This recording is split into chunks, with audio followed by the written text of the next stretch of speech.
Selamat pagi, para peserta Pekan Pendidikan Internasional Universitas Kristen Satya Wacana. Kami ucapkan terima kasih atas kesediaan dan kehadirannya dalam kegiatan di hari yang kedua, di hari ini tanggal 16 Desember 2020. Kami sangat senang karena Anda bisa ikut berpartisipasi dalam kegiatan yang diselenggarakan oleh Biro Kerjasama dan Hubungan Internasional Universitas Kristen Satya Wacana. Dan di hari ini, saya Ryan akan menjadi host dalam kegiatan ini. Kepada yang terhormat, Ibu Olivia Sopakua, perwakilan dari Deutscher Akademischer Austauschdienst, atau yang biasanya disingkat DAD, dan juga kepada yang terhormat para dosen, para staf, mahasiswa dari Sivitas Akademika Universitas Kristen Satya Wacana, maupun juga dari universitas-universitas lainnya di seluruh Indonesia. Selamat datang dan selamat bergabung sekali lagi di kegiatan kita di pagi hari ini. Dan sebelum kita mulai, berikut ada beberapa ketentuan kegiatan Pekan Pendidikan Internasional UKSW yang akan saya bagikan. Yang pertama adalah seluruh peserta wajib untuk mengganti namanya atau di rename sesuai dengan format sebagai berikut. Nama universitas asal, nama depan, dan NIM. Contohnya, UKSW, JOS, 11/2018 tahun 11. Jika Anda adalah dosen atau staf, tidak perlu untuk menuliskan NIM-nya. Yang kedua, seluruh peserta akan memasuki Zoom dalam kegiatan ini dengan dinonaktifkan atau di-mute mikrofonnya. Jadi Anda tidak dapat untuk mengaktifkan sendiri mikrofonnya ya. Yang ketiga, jika peserta ingin mengajukan pertanyaan, dapat untuk menulis langsung di kolom chat yang ada di dalam Zoom room ini, atau juga dapat meminta izin kepada kami, BKH UKSW, untuk dapat diaktifkan mikrofonnya. Yang keempat, dimohon agar seluruh peserta tidak mengganggu jalannya kegiatan dengan menuliskan komentar yang tidak relevan atau yang tidak terkait dengan topik yang kita bahas di pagi hari ini. Yang terakhir, yang kelima adalah peserta wajib untuk mengikuti kegiatan ini hingga selesai untuk bisa mendapatkan link untuk mengisi form absensi serta evaluasi yang secara otomatis akan mengirimkan e-sertifikat ke email yang peserta isikan di form absensi dan evaluasi tersebut. Di pagi hari ini kita akan ke benua Eropa lagi, di mana kita akan berkunjung secara virtual ke Jerman. Kita akan mengetahui lebih lanjut mengenai peluang-peluang beasiswa dan info studi lanjut di Jerman. Sesi yang pertama nanti akan dipaparkan oleh Ibu Olivia Sopakua dari DAAD Jakarta Office.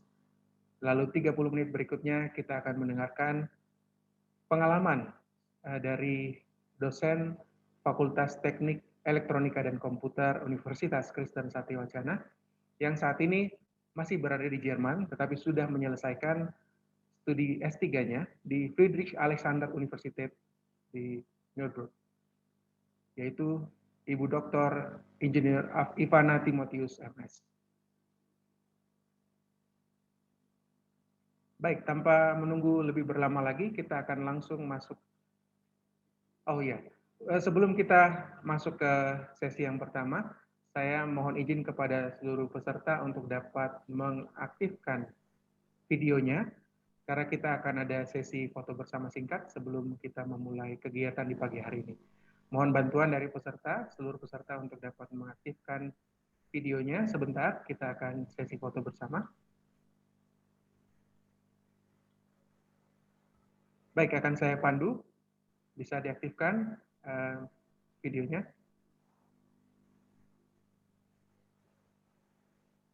Ya, mohon diaktifkan sebentar, masih ada beberapa yang belum diaktifkan. Jika berkenan, mohon untuk diaktifkan sehingga dapat kami foto kehadirannya di kegiatan di pagi hari ini. Baik, saya hitung 1, 2, 3. Kita lanjut ke slide berikutnya. 1, 2, 3. Dan di slide terakhir, 1, 2, 3. Baik, terima kasih untuk kesediaannya membuka mic-nya di pagi hari ini. Kita akan langsung ke sesi yang sudah dinantikan, yaitu pemaparan dari Bu Olivia, mewakili DAAD Jakarta Office. Pada Bu Olivia, kami persilahkan. Ya. Iya, terima kasih Pak Ryan untuk waktu dan kesempatannya. Teriring salam dari Bapak Thomas Chatler dan seluruh rekan DAAD Jakarta, kami mengucapkan terima kasih untuk Universitas Kristen Satya Wacana yang berkenan mengundang DAAD pada pagi hari ini.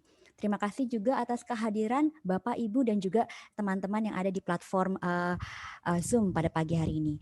Seperti yang terlihat pada layar, perkenalkan nama saya Olivia Jen Sopakua. Saya merupakan staf di DAAD Jakarta. Adapun informasi yang akan saya bagikan selama maksimal 30 menit ke depan itu terambil dalam dua link website yang bisa Bapak, Ibu, teman-teman lihat pada layar, yakni www.study-in-germany.de dan www.daad.id. Ya, silahkan ke slide berikutnya. Ya, ada pepatah yang mengatakan tak kenal maka tak sayang. Saya akan memperkenalkan sedikit tentang institusi di mana saya bekerja. Jadi ada juga yang bilang ke kita, telepon ke kita ya beberapa waktu yang lalu bahwa mereka ingin mencari informasi di Jerman melalui DET gitu ya, atau enggak melalui DAAT gitu. Sebenarnya apa sih gitu penyebutan yang benar untuk institusi kita? DET ya, atau DAAT gitu, atau DAAD ya. Sebenarnya sih kami dibaca saja seperti biasa DAAD, yakni singkatan dari Deutscher Akademischer Austauschdienst, di mana D yang pertama itu arti Deutscher adalah orang Jerman atau bersifat Jerman. Kemudian A yang pertama akademischer adalah bersifat akademis atau ada kaitannya dengan pendidikan tinggi. Kemudian A yang kedua adalah Austausch, arti dalam bahasa Indonesianya adalah pertukaran. Dan D yang terakhir adalah Dienst. Jadi kalau dalam bahasa Dienst artinya dinas. Jadi kalau dalam bahasa Indonesianya singkatannya adalah Dinas Pertukaran Akademis Jerman. Kami merupakan organisasi mandiri yang beranggotakan lebih dari 200 perguruan tinggi dan 100 badan kemahasiswaan di Jerman. Kalau Bapak, Ibu, teman-teman lihat pada layar, inilah kantor pusat kami yang berkedudukan di Bonn. Ya, melalui kantor perwakilan luar negeri yang ada di Jakarta, tahun lalu DAAD sudah memberikan beasiswa dan bantuan dana kepada lebih dari 500 orang Indonesia. Dan saya harap nantinya Bapak, Ibu, dan juga teman-teman menjadi salah satu dari penerima beasiswa DAAD. Ya, next.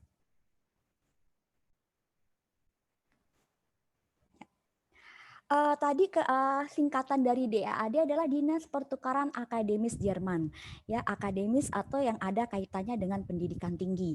Nah, di Jerman sendiri sistem pendidikan tinggi itu terbagi ke dalam dua masa.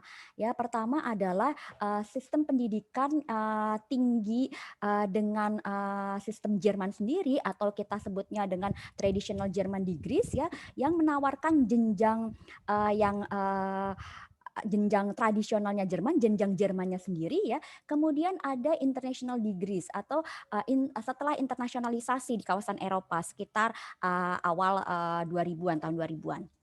Nah, pada sistem tradisional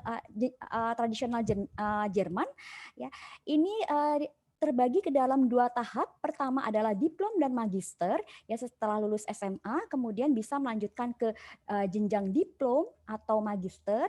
Diplom itu kalau Bapak, Ibu, teman-teman ingin melanjutkan di bidang IPA dan juga ekonomi, ya. Kalau magister di bidangnya humaniora, juga seni, musik, dan film adanya di magister. Durasinya adalah 8-10 semester atau 4-5 tahun. Setelah lulus dari diplom atau magister, bisa melanjutkan ke promotion atau PhD atau S3. Sekitar durasi penelitiannya sih 3 tahunan. Ada yang 4 tahun, ada juga bisa sampai 5 tahun ya, tergantung jenis penelitiannya. Nah, diplom dan magister ini sekarang ini sudah sedikit sekali ditawarkan ya, beralihnya nanti ke bachelor dan master. Nah, yang tetap masih ditawarkan adalah state examination atau stat examen. Kalau teman-teman Bapak Ibu ingin ke Jerman, ingin kuliah di bidang kedokteran, kemudian hukum, dan juga farmasi, dan juga kependidikan, ini harus mengambil state examination. Durasinya adalah tergantung ya dari 8 sampai 10 semester, bahkan ada yang sampai 12 semester. Kalau 12 semester biasanya untuk kedokteran umum. Setelah internasionalisasi di kawasan Eropa sekitar awal tahun 2000-an, yang tadinya 2 tahap, jenjang pendidikan tinggi yang tadinya 2 tahap, beralih ke 3 tahap, ya menjadi bachelor, kemudian master, dan PhD. Bachelor kita tahu bahwa S1 ya dengan masa durasinya 3-4 tahun, di mana nanti teman-teman atau Bapak Ibu bisa mendapatkan ECTS sebesar 180-240. Ini tergantung dari masa studi atau masa program ini ditawarkan ya, masa program studi ya. Kemudian setelah lulus dari bachelor bisa melanjutkan ke master yang durasinya 1-2 tahun. Tapi umumnya di Jerman kalau untuk jenjang master ini ditawarkan 1,5 tahun sampai 2 tahun ya. Lulus dari master akan mendapat SKS atau kredit sebesar 60 sampai 120. Kalau 60 ini untuk master yang durasinya 1 tahun. 120 ini master yang durasinya 2 tahun. Setelah lulus dari master bisa melanjutkan ke PhD. Nah, diploma magister, master, bachelor, dan state examination bisa Bapak, Ibu, teman-teman dapatkan bila memang berkuliah di antara universitas atau universitas terapan, university atau University of Applied Sciences.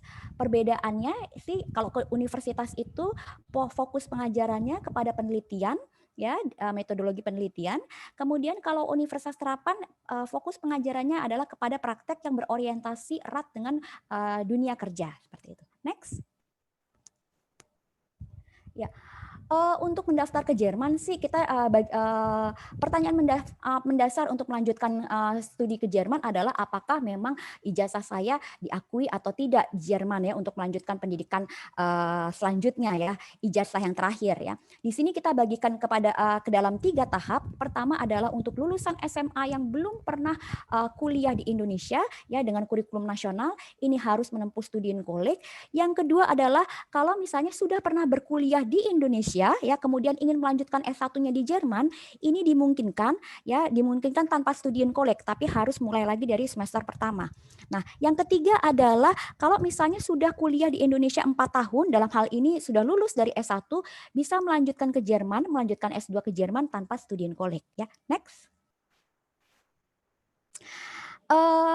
Kami selalu menganjurkan untuk Bapak, Ibu, dan juga teman-teman ya ke Jerman itu memiliki setidaknya sedikit kemampuan bahasa Jerman.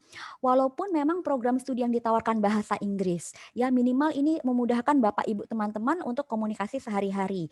Nah, salah tiganya tempat belajar bahasa Jerman ini bisa dilakukan di Goethe Institut Jakarta, Bandung, atau Wisma Jerman.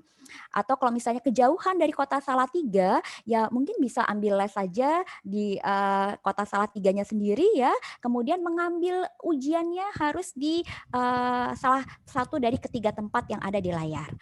Oke, next. Nah, untuk memilih program studi dan juga jurusan, kami mendapat dana dari Kementerian Riset dan Pendidikan Jerman untuk mengembangkan satu website yang namanya studyingermany.de. Ya, bisa dilihat nanti teman-teman Bapak Ibu bisa memasukkan jenjangnya yang mau yang ingin diraih apa, kemudian jurusan yang mau diambil itu apa. Kalau saya sih di sini kasih contohnya adalah saya ingin jadi dokter, oleh karena itu saya ketik state examination dan untuk course of study-nya saya ketiknya medicine. Ya, next. Ya, untuk bagaimana cara mendaftar dan kapan ya? Ada 2 tahapan mendaftar. Yang pertama langsung melalui perguruan tinggi, yang kedua adalah melalui UniASIS. Ya, kalau melalui UniASIS ini untuk perguruan tinggi yang merupakan anggota dari UniASIS. Kalau tidak bukan anggota dari UniASIS, mendaftarnya langsung ke perguruan tinggi itu sendiri. Ya, cara cari tahunya bagaimana apakah perguruan tinggi itu anggota UniASIS atau tidak? Itu ada di website dari UniASIS-nya sendiri dan di website dari perguruan tinggi yang bersangkutan. Ya. Kemudian untuk tahapan mendaftar ke jenjang perguruan tinggi kita ada dua musim ya, itu semester musim dingin dan juga semester musim panas ya. Biasanya semua program studi dibuka pada semester musim dingin, perkuliahan itu mulai dari September sampai juga Februari dengan batas aplikasinya pendaftarannya rata-rata sih di 15 Juli. Kemudian untuk semester musim panas, perkuliahannya itu dari mulai Maret sampai juga Juli ya, rata-rata aplikasinya di 15 Januari. Nah, untuk semester musim panas memang tidak semua program studi menerima mahasiswa baru di semester musim panas ya. Jadi harus dilihat lagi di website dari masing-masing perguruan tinggi. Next. Ya, untuk ke Jerman memang ada yang harus diperhatikan dalam hal ini keuangan. Ya, ada 3 poin yang harus diperhatikan. Pertama adalah biaya perkuliahan. Ya, memang di Jerman kalau untuk jenjang S1 dan juga beberapa S2 tidak menerapkan biaya perkuliahan, tidak memungut biaya perkuliahan, kecuali di satu negara bagian yaitu Baden-Württemberg menerapkan biaya perkuliahan 1.500 euro per semester ya untuk S1 dan juga S2 bagi mahasiswa asing. Kalau orang Jermannya masih tidak bayar. Nah, yang kedua adalah semester contribution ini diterapkan di semua perguruan tinggi baik yang di negara bagian Baden-Württemberg atau di luar negara bagian Baden-Württemberg ya. Besarannya bervariasi seperti yang terlihat pada layar dari mulai 250 sampai ada mungkin yang 500 ya. Biasanya kalau semester contribution ini sudah termasuk dengan semester tiket atau biaya abonemen atau kartu abonemen transportasi setiap semesternya. Jadi nanti sebagai mahasiswa bisa menggunakan moda transportasi yang ada di satu kota atau di satu region ya. Kemudian yang ketiga nih cost of living atau biaya hidup. Pemerintah Jerman menerapkan 861 per bulan untuk biaya hidup bagi mahasiswa yang ada di Jerman, baik mahasiswa asing maupun mahasiswa Jerman sendiri. Atau kalau di total dalam 1 tahun adalah 10.332 euro. Nah, ketiga komponen biaya ini bisa dihilangkan kalau memang teman-teman ini menjadi penerima beasiswa DAAD baik S2 ataupun S3 ya. Next. Nah, salah satu hal yang sangat penting untuk disiapkan dari Indonesia ya selain tadi biaya ya adalah mencari akomodasi. Akomodasi ini sangat penting karena ketika nanti Bapak Ibu teman-teman sampai di Jerman dalam kurun waktu 2 kali 24 jam kali 7 hari atau selama dalam kurun waktu 2 minggu ya, Bapak Ibu teman-teman harus sudah mendaftarkan diri Bapak Ibu sendiri di kantor kependudukan setempat gitu ya. Biasanya di balai kota atau Rathaus. Nah, salah satu persyaratan untuk bisa mendaftarkan diri ya adanya ya tempat tinggal dalam hal ini ya, alamat gitu. Jadi penting sekali untuk mempersiapkan tempat tinggal sejak dari Indonesia ya. Next. Selanjutnya ya. Salah satu hal yang penting yang harus disiapkan adalah asuransi kesehatan. Sejak tahun 2007 pemerintah Jerman menetapkan atau mewajibkan semua orang yang tinggal di Jerman termasuk orang asing dan juga pasti orang Jermannya sendiri, baik untuk jangka panjang maupun jangka pendek, baik orang yang bekerja ataupun tidak bekerja, itu diwajibkan memiliki asuransi kesehatan. Ya, nah untuk sebagai mahasiswa ini asuransi kesehatan itu sebagai salah satu syarat untuk pendaftaran ulang di perguruan tinggi. Ya, ada list atau daftar provider atau perusahaan penyedia asuransi kesehatan bisa dilihatnya di www.krankenkasse.de. Nah, untuk orang Indonesia kita maksudnya ada satu proyek ya dari TK ya Teknik Krankenkasse yang memang sangat populer di kalangan mahasiswa. Mereka punya proyek untuk orang Indonesia, jadi bisa didaftar langsung online dari Indonesia. Bisa dilihat di website www.tk-indonesia.de. Next. Oke, persyaratan visa. Nah, semua itu merupakan salah satu syarat, beberapa syarat untuk memohon visa. Persyaratan yang lebih lengkap bisa dilihat di website Kedutaan Besar Jerman yang ada di Jakarta, www.jakarta.diplo.de. Next. Ya, next. Nah, kalau teman-teman Bapak Ibu lihat nih ada 4 foto ya. 2 foto dari kiri mungkin tidak asing, agak asing ya, karena memang mereka ini memang dari luar Indonesia. Mereka ini merupakan salah satu atau beberapa peraih Nobel. Jadi dari alumni Indonesia, alumni DAAD sendiri ada 18 alumni DAAD sebagai peraih Nobel gitu ya. Seperti yang kita ketahui bahwa Jerman menempati urutan ketiga dalam hal jumlah peraih Nobel gitu ya. Jadi cukup banyak juga peraih Nobel dari Jerman.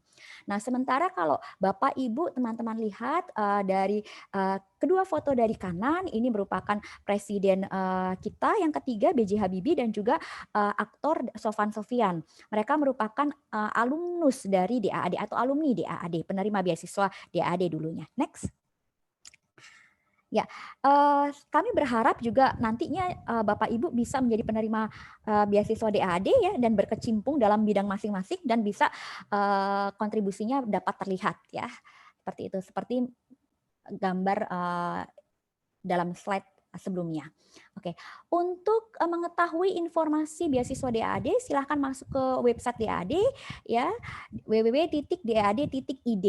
Bapak Ibu teman-teman sebenarnya bisa sih masuk ke website daad.de, tetapi sayangnya ada program beasiswa dari DAAD yang tidak diperuntukkan untuk orang Indonesia.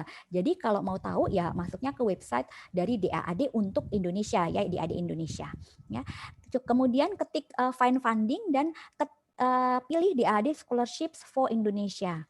Nah, untuk saat ini memang program beasiswa yang sedang dibuka masih menerima pendaftaran memang beasiswa S2 ya, beasiswa S3 sayangnya sudah ditutup ya. Next.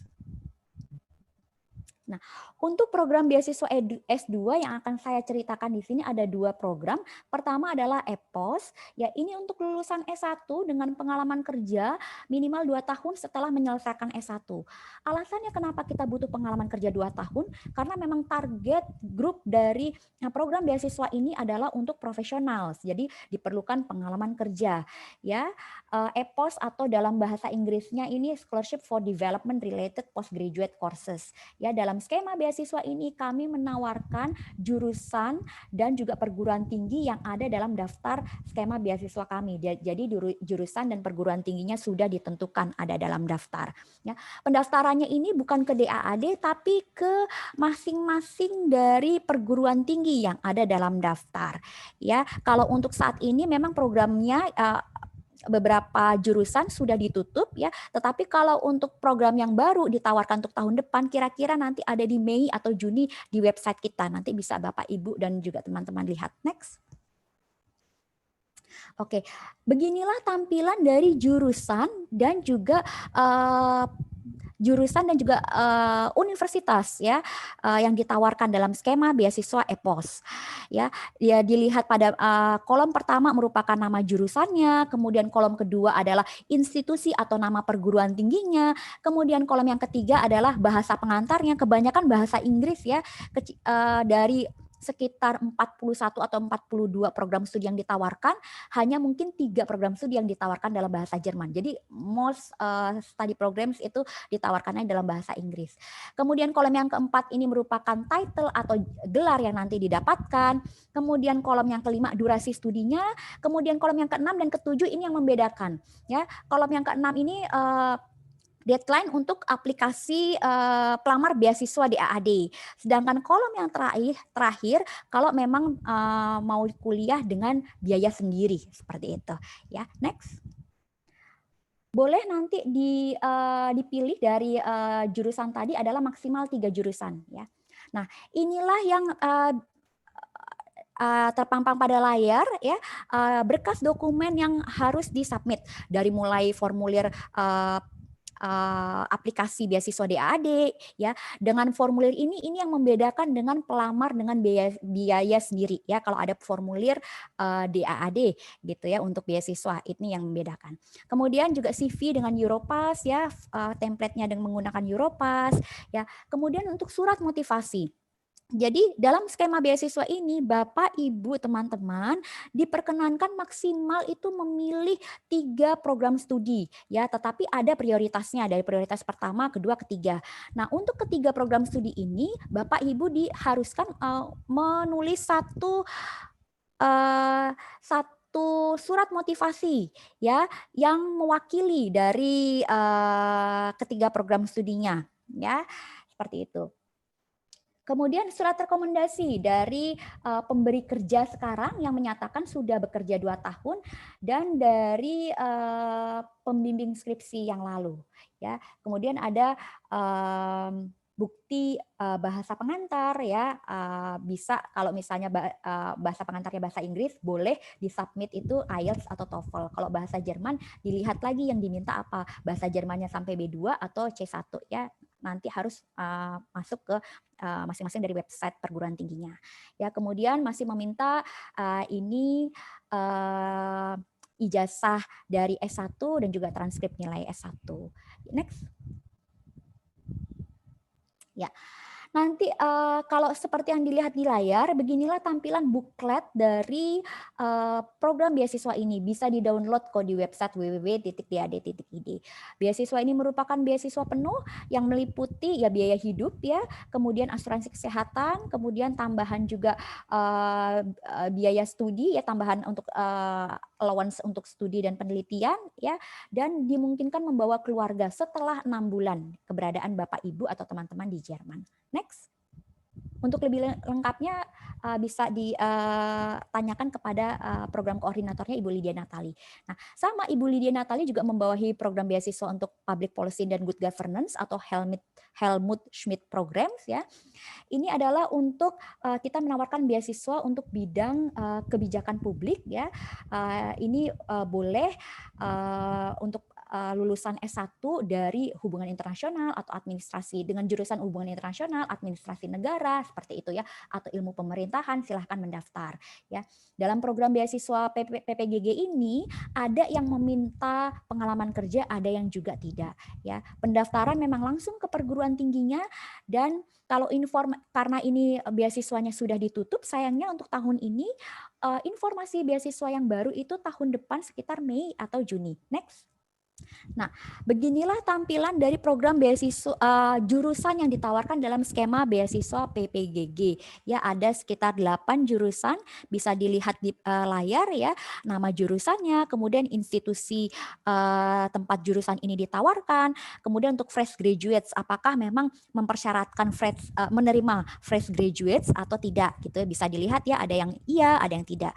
Nah, kalau untuk mempersyaratkannya non fresh graduate ya, butuh pengalaman kerja berapa tahun sih, bisa juga dilihat pada layar. Dan bahasa pengantarnya kebanyakan masih bahasa Inggris ya, bahasa Jerman sudah jarang sekali ditawarkan. Boleh memilih jurusan ini maksimal 2 program studi ya, tidak boleh 3 ya. Oke, next. Ya. Dokumen persyaratan yang harus dikirim ke masing-masing perguruan tinggi adalah tentunya DAAD application form atau formulir beasiswa DAAD. Ini yang membedakan teman-teman atau Bapak Ibu dengan pelamar lain yang menggunakan biaya pribadi ya. Kemudian surat motivasi, ini surat motivasinya untuk setiap perguruan tinggi ini dibuat satu ya, kalau yang tadi kan di e-pos kan satu surat motivasi ini untuk ketiga perguruan tinggi. Nah, kalau yang di skema beasiswa PPGG ini satu surat motivasi untuk satu perguruan tinggi. Tapi tetap Bapak Ibu jelaskan dan teman-teman juga jelaskan kenapa saya pilih program studi itu, program studi A gitu untuk prioritas yang pertama atau program studi B untuk prioritas yang kedua, tetap harus dijelaskan yang seperti itu ya. Nah, baik program beasiswa PPG e-pos yang tadi dan juga PPGG tidak ada batasan usia pelamar, tetapi ada batasan usia ijazah. Nah, kalau misalnya PPGG ini kan sudah tutup tahun ini, berarti let's say untuk tahun depan, ya. Untuk pembukaan beasiswa PPGG tahun depan di 2021, ya, kelulusan S1 dari Bapak Ibu teman-teman tidak boleh lebih dari 6 tahun. Berarti kelulusannya maksimal paling jauh itu di 2015 seperti itu. 2014 sayangnya tidak eligible lagi untuk mendaftar. Ya. Ya, next. Nah, sama seperti beasiswa EPOS, PPGG ini menawarkan beasiswa yang penuh, melingkupi biaya hidup, biaya perkuliahan, dan juga biaya untuk asuransi kesehatan dan biaya travelingnya, ya, international travel cost gitu dari Indonesia ke Jerman langsung. Ya, next. Kita sekarang masuk pada beasiswa doktor, ya. Sayangnya memang sudah berlalu deadline-nya. Jadi kalau untuk tahun depan sekitar deadline-nya itu masih di 20 Oktober atau di 15 Oktober, ya. Kami menerima sama seperti dua beasiswa di jenjang S2, program beasiswa doktoral kami tidak mempersyaratkan usia dari pelamar, tetapi ada usia ijazah yang tidak boleh lebih dari 6 tahun. Ya, kemudian minimal GPA-nya untuk S2-nya sendiri minimal adalah 3, ya. Kalau bahasa pengantar untuk penelitian, ya, umumnya sih berbahasa Inggris, kecuali kalau Bapak Ibu teman-teman ini ingin meneliti bidang bahasa Jerman, ya, sastra Jerman atau Jerman sebagai bahasa asing gitu atau bahasa kedua penutur asing, itu harus berbahasa Inggris berbahasa Jerman penelitiannya, ya. Next. Nah, ini adalah dokumen yang harus dikirimkannya via portal dan juga ke DAAD, ya, kopinya, ya. Yang paling penting di sini adalah pertama, Bapak Ibu harus sudah memiliki profesor yang dibuktikan dengan surat penerimaan dari profesornya, ya, yang berkenan mensupervisi penelitian Bapak Ibu nantinya di Jerman. Kemudian yang kedua adalah research proposal yang sudah disetujui oleh profesornya. Dan juga yang ketiga adalah timeline dari penelitian. Jadi rencana penelitian di Jerman yang pastinya sudah disetujui oleh profesornya juga. Kemudian ada list publikasi yang sudah Bapak Ibu keluarkan seperti itu, ya. Kemudian abstrak dari S1 dan S2 gitu. Ini semuanya ada di website dari DAAD, www.daad.id, ya. Jadi semuanya ada di sana, cukup jelas. Ya, next.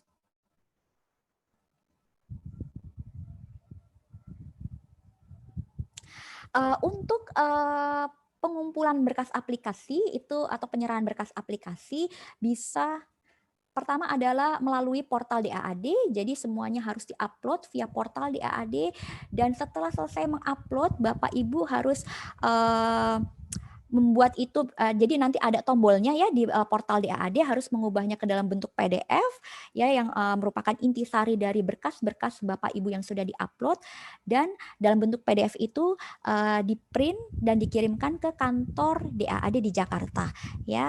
Karena memang seleksinya dari seleksi beasiswa S3 adalah seleksi berkas dan juga seleksi wawancara. Sementara seleksi dari beasiswa S2 kebanyakan seleksi berkas, jadi tidak ada wawancara. Ya, next.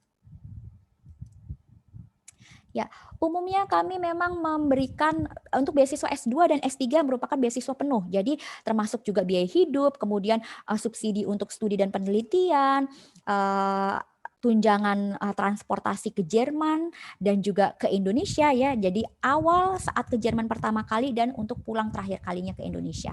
Ya, asuransi kesehatan dan tunjangan untuk keluarga, ya. Tunjangan untuk pasangan, satu pasangan saja, ya, tidak dua pasangan, ya, tapi anak boleh lebih, ya. Jadi anak pertama, kedua, ketiga boleh itu mengajukan untuk permohonan dana seperti itu, ya. Kemudian juga ada permohonan dana untuk tempat tinggal. Kalau misalnya Bapak Ibu tinggal di kota yang agak mahal, contohnya München, Frankfurt, Hamburg, itu bisa mengajukan permohonan bantuan untuk sewa apartemen, ya. Next. Bapak Ibu kalau mau S3 di Jerman tidak hanya S3 penelitian di perguruan tinggi, tapi Bapak Ibu juga bisa meneliti di institusi penelitian yang ada di layar. Bisa di Max Planck, Fraunhofer Society, di FG, Alexander von Humboldt, seperti itu bisa. Nah, institusi penelitian ini memang tidak berkenan atau tidak memiliki otoritas untuk memberikan gelar ya. Tetapi yang pasti institusi penelitian ini akan bekerja sama dengan perguruan tinggi. Di mana nantinya perguruan tinggi ini yang akan memberikan gelar S3 kepada Bapak Ibu. Jadi kalau di Jerman itu bisa melakukan penelitian pertama di perguruan tinggi, universitas ya, kemudian di institusi penelitian, dan yang ketiga adalah di perusahaan ya, contoh Boehringer Ingelheim Jerman gitu ya, bisa melakukan penelitian di sana. Tapi tetap gelar ini didapatkan dari perguruan tinggi. Jadi perusahaan bekerja sama nanti dengan perguruan tinggi. Seperti itu. Ya, next. Ya, inilah tampilan website yang sekiranya Bapak Ibu bisa lihat dan juga ambil manfaat informasinya, bisa di screenshot mungkin ya untuk studi di Jerman, bisa ke Study In, kemudian sampai ke kalau misalnya ada saudara Bapak Ibu yang ingin S1 di Jerman tapi kelulusan dengan SMA nasional, bisa harus ikut Studien College terlebih dahulu. Ini ada websitenya ada di layar. Next. Ya, untuk penelitian seperti itu sama juga belajar bahasa Jerman di Indonesia, asuransi kesehatan, dan juga terkait dengan e-visa. Ya, next. Ya, terima kasih untuk perhatiannya. Ya, saya harap saya tidak memotong waktu terlalu banyak. Kalau Bapak Ibu masih ada pertanyaan, monggo silakan kirimkan email ke saya boleh, ke info juga boleh, atau nanti pada sesi tanya jawab silakan. Saya serahkan lagi mikrofonnya ke Bapak Ryan. Terima kasih. Baik, terima kasih untuk Bu Olivia untuk presentasinya yang sudah sangat informatif sekali. Untuk pertanyaan dapat dikirimkan di kolom chat. Tapi sebelum kita masuk ke sesi tanya jawab, kita akan mendengarkan bersama pemaparan dan pengalaman dari dosen Fakultas Teknik Elektronika dan Komputer dari Universitas Kristen Satyawacana yang saat ini sudah menyelesaikan studinya di Jerman, yaitu Dr. Engineer Ivana Timotius, MS. Dan dikarenakan adanya perbedaan waktu antara Indonesia dan Jerman, di Jerman saat ini sebagai informasi masih sekitar jam 3 pagi. Jadi Bu Ivana mohon izin untuk tidak bisa hadir secara live, tapi beliau sudah mengirimkan rekaman yang berisikan pengalaman beliau selama menjalani kuliah S3 di Jerman, dan kita akan bersama-sama menyaksikan video tersebut.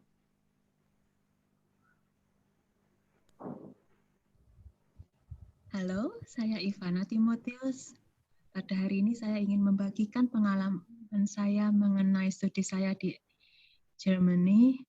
Semoga bisa bermanfaat bagi teman-teman yang ingin belajar di Germany. Untuk itu saya akan share screen.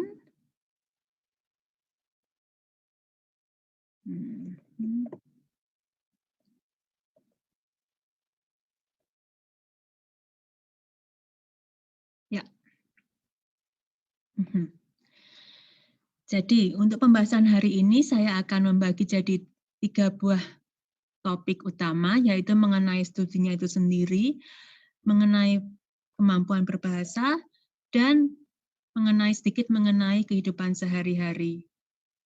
Untuk studi S3-nya sendiri, saya akan mulai dengan yang di awal atau macam-macam mahasiswa dan bagaimana kesulitan saat di awal, kemudian saya akan menuju ke bagian akhir atau apa standar yang biasanya diinginkan untuk seseorang sehingga lulus, lalu akan membahas sedikit yang di tengah.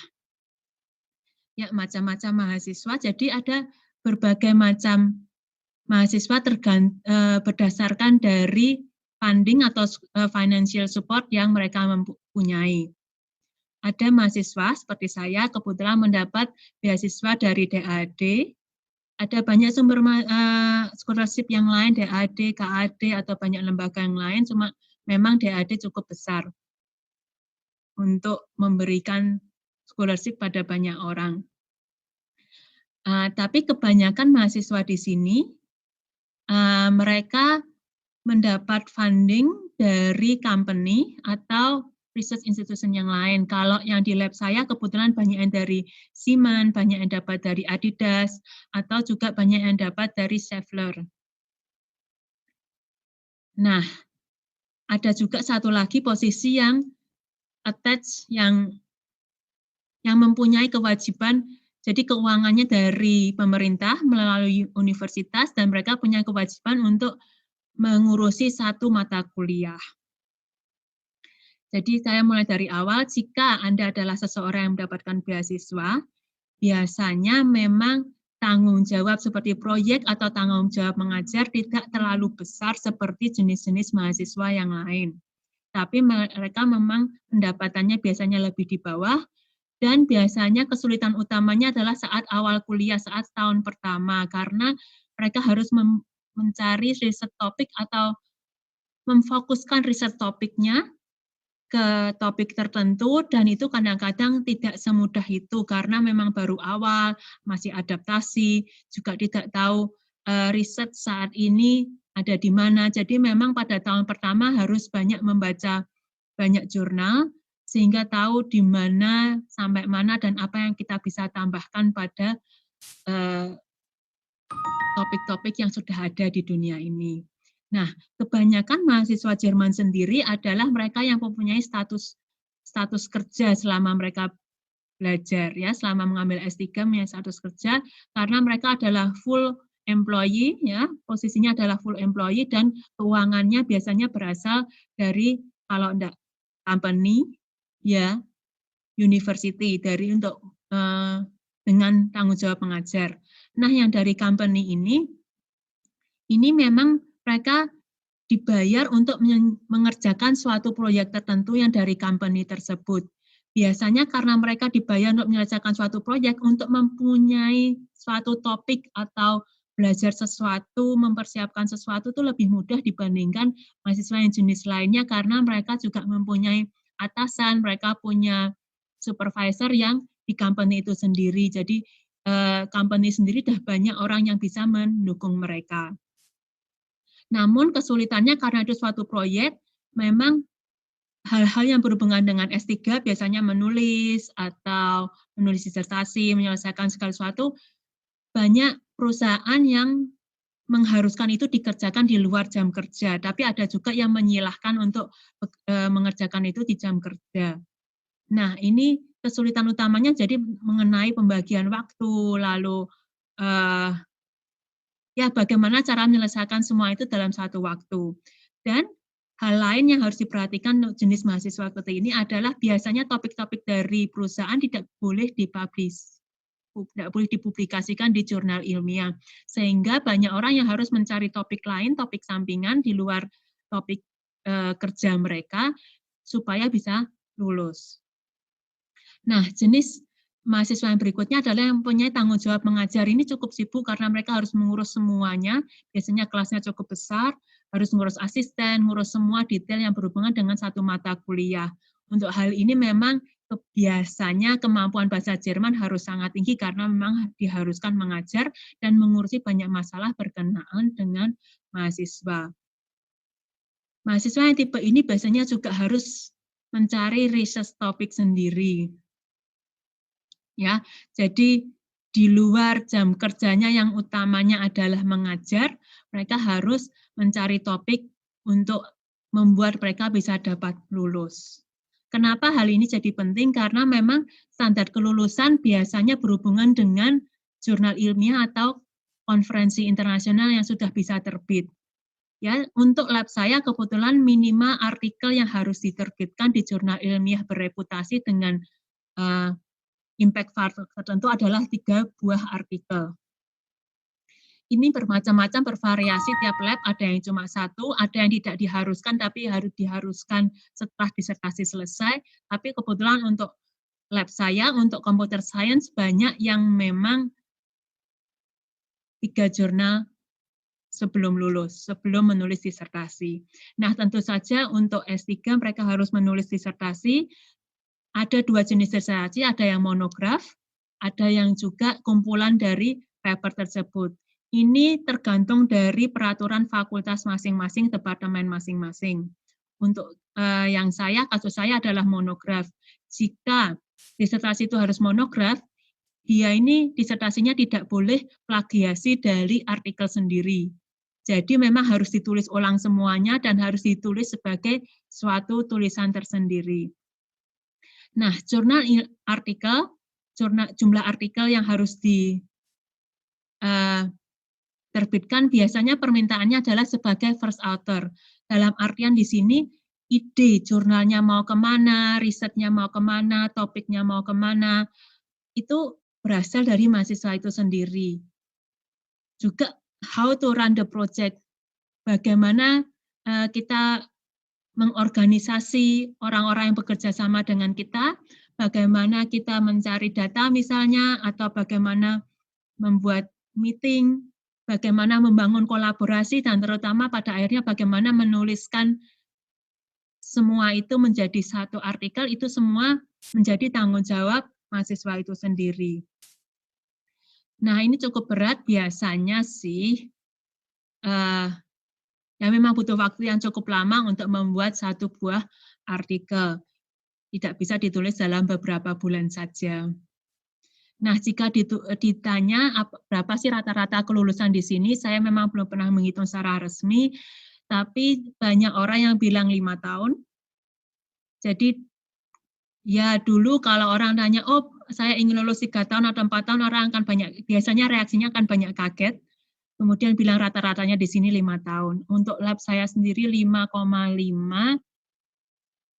Waktu saya pertama kali di sini, saya baru tahu ada lulusan pertama yang baru akan lulus saat itu, dia lulus 7 tahun, ada yang lebih lama daripada itu. Kenapa? Ya memang karena banyak orang yang harus mengerjakan itu sambil mengerjakan yang lain, seperti tadi yang saya jelaskan. Ya, begitulah. Lalu bagaimana sih hubungan dengan supervisor? Ini cukup berbeda dibandingkan Eropa dengan Asia misalnya. Tapi ada banyak hal yang harus diperhatikan. Ada orang-orang yang kebetulan bertemu dengan profesornya hampir tidak pernah. Ada juga yang terlalu sering. Ya, dua-duanya mempunyai kesulitannya sendiri, mempunyai challenge-nya sendiri dan bagaimana cara menghadapinya. Kalau dari pengalaman saya, mungkin saya tergolong yang terlalu sedikit, jadi bertemu dengan profesor memang 1 semester sekali. Kita jadi harus presentasi depan profesor, setelah itu ada meeting dengan profesor mungkin 1 jam. Itu kalau meeting di luar itu yang privat yang mengenai studi S3-nya sendiri itu memang harus dijadwalkan, sehingga ya memang kadang-kadang cuma 2 kali 1 semester atau cuma 1 kali 1 semester. Apa yang mempengaruhi hal ini adalah berapa besar sih lab-nya. Jadi kalau lab yang besar, misalnya kalau kasus saya adalah lab saya punya banyak mahasiswa S3 tapi tidak punya postdoc, sehingga memang banyak mahasiswa S3 sekitar 30, mungkin sekarang lebih banyak, lebih besar. Ya, kalau satu profesor harus ngurusi 30 mahasiswa S3, memang kemungkinan bertemunya sangat kecil, sedangkan harus diingat kalau profesor itu tugas utamanya bukan membimbing. Dia tugas utama profesor di Jerman ini biasanya adalah mencari dana untuk penelitian. Jadi mereka harus bikin hubungan, harus membuat proposal, grant proposal, ya proposal penelitian dan mendapatkan uang pada intinya. Sehingga memang biasanya setelah mendapatkan uang mereka harus cari S3 atau mencari orang yang mengerjakan proyek-proyek mereka. Tidak mudah memang, ya. Yang mempengaruhi lagi adalah kalau memang kebetulan ada postdoc yang kebetulan sama topiknya, maka supervisinya bisa lebih erat dengan postdoc-nya. Jadi banyak dibantu oleh postdoc-nya itu sendiri. Ya, kebetulan kalau saya tidak seberuntung itu, pada waktu itu tidak ada postdoc yang satu bidang dengan saya, sehingga memang harus mencari sendiri, topiknya mau kemana, harus membaca sendiri, oh jurnal-jurnal itu arahnya udah kemana, dan memutuskan sendiri enaknya penelitian yang kemana arahnya. Ini saya akan juga menjelaskan ada di Jerman sini ada aturan 6 tahun bagi posisi akademik, jadi suatu profesor atau seseorang di posisi akademik tertentu hanya boleh duduk di posisi yang sama selama 6 tahun. Kalau sudah 6 tahun, mereka harus menuju yang lebih tinggi, misalnya dari junior profesor jadi profesor, dari postdoc jadi profesor, atau mereka harus pindah ke universitas lainnya. Kenapa ini jadi penting? Karena ini kalau kebetulan profesornya ada di perbatasan itu, profesor saya waktu awal-awal saya kuliah ada di perbatasan itu, kita dapat melihat dengan jelas kalau profesor akan lebih stres karena mereka harus mencapai level tertentu dalam waktu tertentu, dan itu membuat ya interaksi jadi sedikit lebih sulit dan lebih sedikit. Ya, itu hal-hal utama mengenai studi yang mungkin berbeda dengan Asia. Ya, independensinya cukup tinggi di sini, dan ya segala sesuatu harus memutuskan sendiri bagaimana cara mengatasi masalah, bagaimana cara mempublish sesuatu, bagaimana cara membangun kolaborasi. Ya, saya sekarang berlanjut pada topik berikutnya, yaitu mengenai bahasa. Orang di Jerman di sini cukup beruntung karena bahasa Jerman itu lebih sulit daripada bahasa Inggris. Grammarnya cukup sama sehingga kemampuan bahasa secara rata-rata orang Jerman dan orang mungkin dari Asia memang sangat berbeda kemampuan bahasa Inggris ya. Kemampuan bahasa Inggris di sini terutama dibutuhkan kalau Anda ingin mempersiapkan diri adalah bagaimana cara menulis secara akademik, bagaimana cara menulis paper. Menulis akademik ini ternyata tidak semudah yang saya bayangkan sebelumnya, jadi memang ada banyak hal yang harus diperhatikan, ada banyak hal yang harus dipertimbangkan, dan yaitu kemampuan menulis akademik memang cukup penting untuk menyelesaikan studi S3. Nah, untuk menulis akademik secara benar memang vocabulary harus terus ditambah, dan saya tahu tiap bidang vocabulary yang dibutuhkan agak berbeda. Jadi ya memang salah satu cara mengatasinya memang harus banyak membaca publikasi-publikasi orang lain sehingga terbiasa dengan misalnya vocabulary-nya, dengan cara menulis dan cara menyatakan pendapat, meyakinkan hal-hal tertentu. Yang penting lagi juga adalah menulis proposal, karena memang seperti scholarship DAD itu diberikan 1 tahun, kemudian diperpanjang pada tahun berikutnya, perpanjang lagi pada tahun berikutnya. Sistemnya seperti itu. Jadi setiap tahun memang harus menulis proposal untuk perpanjangan, dan hal itu seringkali tidak semudah yang dibayangkan. Kadang-kadang setelah menulis proposal, ternyata kita harus menulis revisi kembali. Itu cukup mengambil waktu, dan kemampuan menulis proposal dan meyakinkan hal tertentu dengan keterbatasan jumlah halaman atau keterbatasan apapun itu memang sangat penting.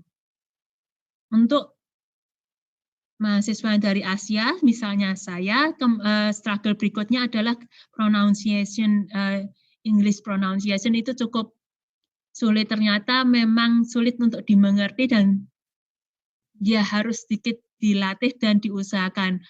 Memang pada akhirnya untuk saya, misalnya saya berusaha untuk berbicara lebih pelan supaya orang lain dapat mengerti saya. Jadi hal tersebut harus dilatih dan ternyata sangat penting karena yaitu kolaborasi dan segala sesuatu harus dibangun secara independen.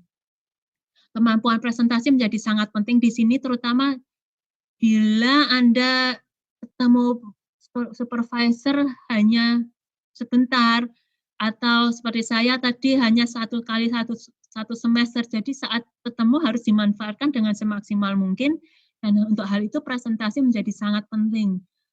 orang Jerman di sini sangat tidak suka untuk presentasi yang bertele-tele, yang tidak to the point, atau presentasi, ya mereka kemampuan presentasi mereka cukup tinggi sehingga juga ekspektasinya cukup tinggi dari orang-orang lain. Ya harus diakui pada awal-awal kuliah tahun-tahun pertama, struggle saya cukup kuat di hal ini. Kemudian kemampuan bahasa Jerman juga sangat penting untuk kehidupan sehari-hari, untuk urusan apartemen, terutama saya belajar hal itu. Cuma untuk bagi Anda kalau dapat beasiswa DAD, akan sangat beruntung karena ada beberapa bulan les bahasa Jerman yang akan sangat membantu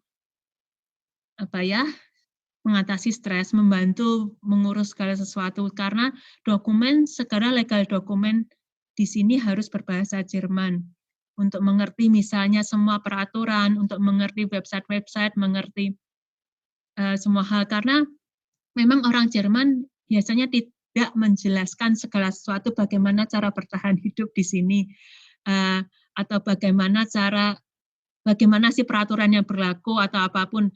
Mau tidak mau memang harus membuka website, mengerti itu, dan kadang-kadang memang bahasa Jerman menjadi sangat penting untuk mengerti hal-hal tersebut. Ya, seperti itu.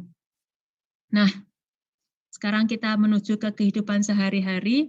Memang orang Jerman kebanyakan ingin mempunyai work-life balance, artian jam kerja dan jam untuk pribadi atau untuk keluarga itu cukup balance. Jadi saya lihat kebanyakan memang mungkin membawa keluarga ke sini dan mungkin untuk untuk studi dan urus keluarga dalam satu waktu. Tapi memang dari pengalaman, paling enggak pengalaman orang-orang sekitar saya, orang-orang yang punya keluarga biasanya punya kesulitan dalam belajar bahasa, dalam artian mereka tidak punya waktu untuk melanjutkan studi bahasa mereka, sehingga kemampuan bahasanya juga jadi agak terbatas dan punya kesulitan di hal-hal tersebut. Dan memang kalau kalau tidak ada masalah dengan berapa lama lulus, mungkin keluarga jadi lebih mudah. Ya, urus keluarga jadi lebih mudah. Jadi kalau kita lihat orang-orang Jerman yang di sini studi dengan support dari perusahaan dan cukup lama, misalnya supportnya, mereka akan lebih mudah untuk ngurus hal-hal lain yang di luar studinya dan pekerjaannya. Tapi memang jika ingin lulus dengan cepat, memang agak sulit untuk bisa cepat dalam artian 5 tahun ke bawah, itu agak sulit untuk bisa membalance ini. Tapi memang tiap orang punya kemampuannya masing-masing, jadi ya masih bisa lah. Rata-rata kalau yang bukan yang beasiswa, yang kerja mereka punya 30 hari cuti, tapi memang harus diingat sekali lagi, standar kelulusan tidak akan berkurang. Mereka tetap ingin 3 buah paper terpublish misalnya dalam kasus lab saya, sehingga banyak orang yang memang akhirnya ya menggunakan cutinya itu untuk menulis mau tidak mau. Ya, tapi ini kembali ke keputusan masing-masing juga. Sosialisasi di lingkungan kerja biasanya adalah melalui party, tapi tidak tahu kalau selama COVID pandemi ini mungkin hal tersebut tidak bisa lagi, cuma memang dulunya memang melalui misalnya party atau makan siang itu paling sering, atau kadang-kadang memang ada lab-lab yang mempunyai seperti jalan-jalan bersama yang tapi memang harus dibiayai oleh pribadi masing-masing. Sosialisasi di luar lingkungan kerja biasanya memang melalui perkumpulan sosial, di sini disebut Verein. Jadi melalui misalnya grup penari misalnya atau grup apapun itu. Kalau saya sih memang grupnya grup gereja itu yang paling kuat di saya dan cukup kuat begitu mereka sosialnya kadang-kadang terasa di kehidupan sehari-hari mereka tidak terlalu bersosialisasi, tapi begitu di perkumpulan sosial sikapnya akan berbeda, kedekatannya memang cukup berbeda. apakah cukup stres di sini bekerja atau menyelesaikan S3 di sini, saya harus akui memang iya. Banyak orang yang di sini, terutama kalau setelah 2 tahun Anda belum bisa publish, itu level stresnya cukup tinggi. Ini terjadi pada semua jenis mahasiswa yang didukung oleh semua jenis ya keuangan, financial support ya. Setelah 2 tahun jika belum bisa mempublish satupun paper, akan ya biasanya stresnya akan sangat tinggi. Juga di awal kuliah, mungkin awal-awal studi itu akan stresnya sangat tinggi juga, karena terutama bagi orang-orang yang belum punya topik, itu akan stresnya di situ poin-poin utamanya. Dan ya itu, setelah 2 tahun itu adalah poin yang biasanya dari orang-orang sekitar saya yang cukup ya orang harus membuat keputusan yang besar di situ, apakah akan lanjut atau tidak. Itu keputusan yang cukup berat untuk dihadapi.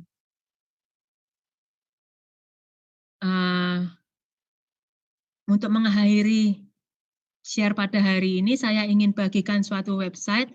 Ini dari website ini kita bisa belajar bagaimana sih ilustrasinya, bagaimana sih rasanya mencoba menyelesaikan suatu S3. Saya pergi ke website tersebut.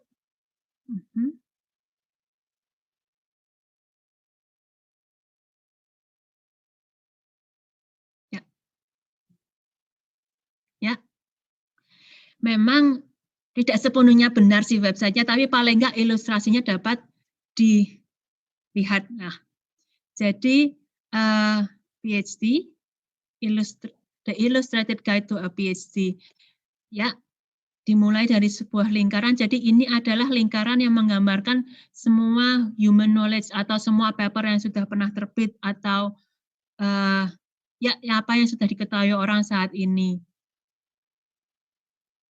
Saat kita menyelesaikan SD, memang kita mengetahui sedikit tentang knowledge tersebut. Saat SMA, SMP, high school, nah, akan lebih banyak pengetahuan yang kita mengerti. Setelah S1, kita akan mempunyai sedikit spesialisasi.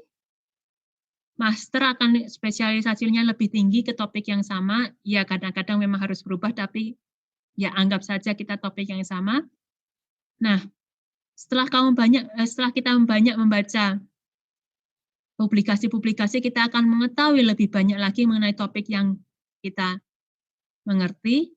Nah, saat kita di perbatasan itu, akhirnya kita push lebih banyak lagi, kemudian kita akhirnya bisa membuat sedikit perkembangan. Nah, inilah yang menjadi topik disertasi kita, ya.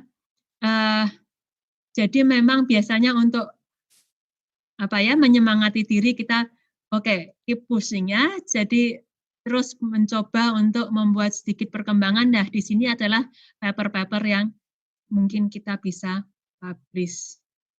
Jadi secara besar, gambaran besar tiga ini adalah human knowledge.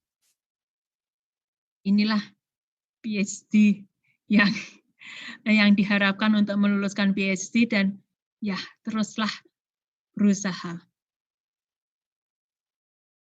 Mungkin sekian ilustrasi dari saya, share sedikit dari saya.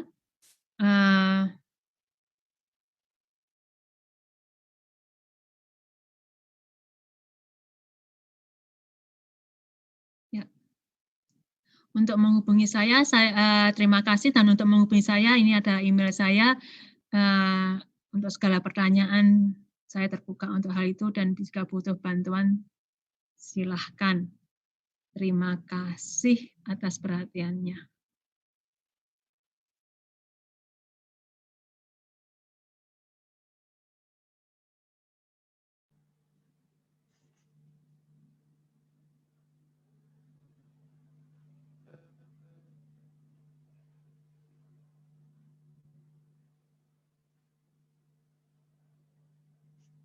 Baik, itu dia tadi sesi kita yang kedua, di mana tadi Bu Ivana sudah memaparkan bagaimana beliau menjalani dan menyelesaikan studi S3 beliau di Jerman ya, di Friedrich Alexander Universität atau FAU. Dan kita akan langsung ke sesi yang sudah pasti sangat dinantikan oleh seluruh peserta. Untuk itu kami ingatkan lagi bagi para peserta yang ingin mengajukan pertanyaan, dapat langsung menuliskannya di kolom chat ataupun dapat meminta izin kepada BKH UKSW untuk dapat diaktifkan mikrofonnya. Ya, sekali lagi kami ingatkan bagi para peserta yang ingin mengajukan pertanyaan, kalau mungkin pertanyaannya ingin ke Bu Ivana, mungkin tidak bisa secara langsung, nanti bisa meng-email Bu Ivana, ada tadi sudah di-share ya, alamat email dari Bu Ivana, atau bisa juga dimasukkan ke kolom chat, nanti kami akan bantu tanyakan ke Bu Ivana dan kami akan emailkan juga ke para peserta yang sudah menanyakan tersebut. Baik, kita langsung ke sesi tanya jawab. Kami sekali lagi mengundang teman-teman ataupun para peserta dari Pekan Pendidikan Internasional Universitas Kristen Satya Wacana untuk mengajukan pertanyaannya di kolom chat. Dan pertanyaan pertama kita datangnya dari Universitas Malikusaleh ini ya. Halo Bu Olivia, perkenalkan saya Rahma. Saya ingin bertanya apakah untuk beasiswa untuk Master Psikologi menggunakan EPOS? Apakah perlu LOE terlebih dahulu sebelum daftar DAD atau bagaimana sistemnya? Boleh bisa langsung dijawab mungkin, Bu Olivia? Ya, terima kasih untuk pertanyaannya. Ya, dalam skema beasiswa EPOS, jurusan dan perguruan tingginya sudah ditentukan ada dalam daftar. Jadi pelamar diperkenankan untuk memilih jurusan sekaligus juga perguruan tinggi yang ada dalam daftar tersebut. Ya, kalau jurusan di luar daftar tidak bisa. Ya, tetapi walaupun begitu, untuk pelamar tidak diperlukan, tidak memerlu pelamar tidak perlu untuk mengumpulkan LOE. Jadi daftar dulu ke perguruan tingginya nggak perlu. Ya, jadi mendaftar beasiswa dan mendaftar tempat studi dilakukan bersama-sama. Jangan lupa kalau nanti mengirimkan berkas aplikasi ke perguruan tingginya, formulir aplikasi DAAD atau beasiswa DAAD, formulirnya itu berwarna hijau ya, bisa di-download itu, harus juga disertakan. Jadi itu yang mengindikasikan bahwa oh ini pelamar studi ini dia juga melamar beasiswa di AD juga gitu. Jadi tidak perlu LOE ya. Gitu. Tapi tidak bisa juga mendaftar program studi di luar dari daftar beasiswa di AD. Ya. Baik, terima kasih untuk jawabannya Bu Olivia. Kita akan langsung ke pertanyaan berikutnya. Selamat pagi Bu, saya Sai Sio Siburian, mahasiswa Fakultas Teologi UKSW, mau bertanya untuk melanjutkan S2 Teologi.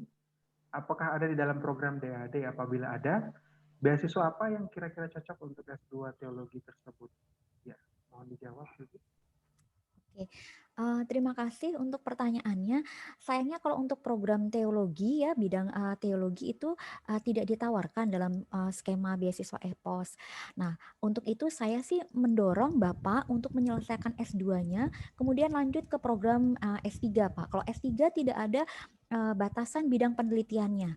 Sepanjang memang Bapak mendapat profesor yang akan mensupervisi kerja Bapak, itu diperkenankan untuk mengirimkan berkas aplikasi beasiswa S3 ke kami. Gitu. Nanti akan ada seleksi berkas dan juga bila berkas Bapak lolos dalam seleksi berkas itu akan diundang ke tahapan wawancara.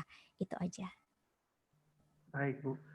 Kita mungkin karena belum ada pertanyaan lagi, mungkin pertanyaan singkat dari saya sendiri Bu. Ini bertanya tentang kebijakan student visa di Jerman. Karena sepengetahuan saya ketika mendapat student visa juga ada peluang untuk melakukan kerja part-time. Nah, kira-kira ketentuan dan persyaratan ketika sambil studi, sambil kerja part-time itu seperti apa? Mohon dijawab mungkin ya Bu ya. Oke, iya. Memang kalau untuk terkait dengan visa studi ya, visa untuk mahasiswa, bukan visa kan ada juga yang student college ya, pelamar studi. Ya, ini hanya visa studi ya yang sudah terdaftar di perguruan tinggi. Memang diperkenankan untuk bekerja part time. maksimal itu 21 jam per minggunya ya, dengan pendapatan per bulannya itu tidak boleh lebih dari 450 euro. Nah, atau bisa dirata-ratakan nanti per tahunnya itu 120 hari ya diberikan dengan perhitungan satu hari itu tidak boleh lebih, perhitungan kerjanya ya, satu hari itu tidak boleh lebih dari 8 jam bekerja. Atau 240 hari di mana satu hari itu tidak boleh lebih dari 4 jam. Sama ya, satu bulan itu tidak pendapatannya tidak boleh melebihi 450 euro. 451 euro aja nanti sudah kena pajak. Gitu. Nanti kalau biasanya kalau bekerja sebagai part time ya, baik yang di dalam ruang lingkup kampus ataupun di luar ruang lingkup kampus, itu nanti teman-teman akan mendapatkan kayak semacam kartu kontrol ya, namanya Lohnsteuerkarte, yang nanti mengontrol ini beban jam kerja apakah sudah melebihi atau tidak, dan juga pendapatan yang didapatkan. Nah, memang ada pengecualian gitu. Kalau untuk teman-teman sebagai mahasiswa, biasanya kalau sebagai mahasiswa sih yang bekerja part time ya, yang cukup bergengsi gitu ya, kalau memang teman-teman ikut dalam kegiatan ikut namanya HIVI gitu ya. Jadi di dalam kampus ya, menjadi asisten dosen gitu ya, seperti itu. Mungkin bisa jamnya melebihi gitu. Tapi itu juga harus dikomunikasikan kepada Departemen Tenaga Kerja di kota tersebut gitu. Itu memungkinkan karena juga didukung oleh perguruan tinggi itu. Jadi pokoknya begini teman-teman dan juga Bapak Ibu, ada peraturan ya, kita diwajibkan untuk mengikuti semua peraturan yang ada. Jangan pernah melanggar gitu ya. Nah, memang dari peraturan itu memang ada pengecualian ya, tetapi kita tidak tahu nih pengecualiannya di sisi apa. Oleh karena itu, kalau memang kita nih agak-agak mungkin sedikit keluar dari peraturan gitu ya, atau ada kemungkinan bisa jadi keluar dari peraturan, mohon teman-teman Bapak Ibu mengkomunikasikannya dengan pihak-pihak yang terkait. Dalam hal ini bisa pemberi kerja ataupun dengan dinas ketenagakerjaan di kota tersebut, namanya Bundesarbeit gitu. Supaya nanti tidak disalahkan gitu, supaya tidak berbentrokan dengan visa izin tinggal dari teman-teman itu sendiri. Itu aja. Baik. Oh ya, Silakan. sebagai penerima beasiswa di EAD juga bisa bekerja juga ya gitu. Tapi memang kami dari DAAD mengharapkan, kan sudah biaya hidupnya sudah disupport nih dari DAAD nih. Jadi tinggal fokus saja gitu. Tetapi tetap kok ada diberikan juga izin. Ya, itu aja. Terima kasih Pak Ryan.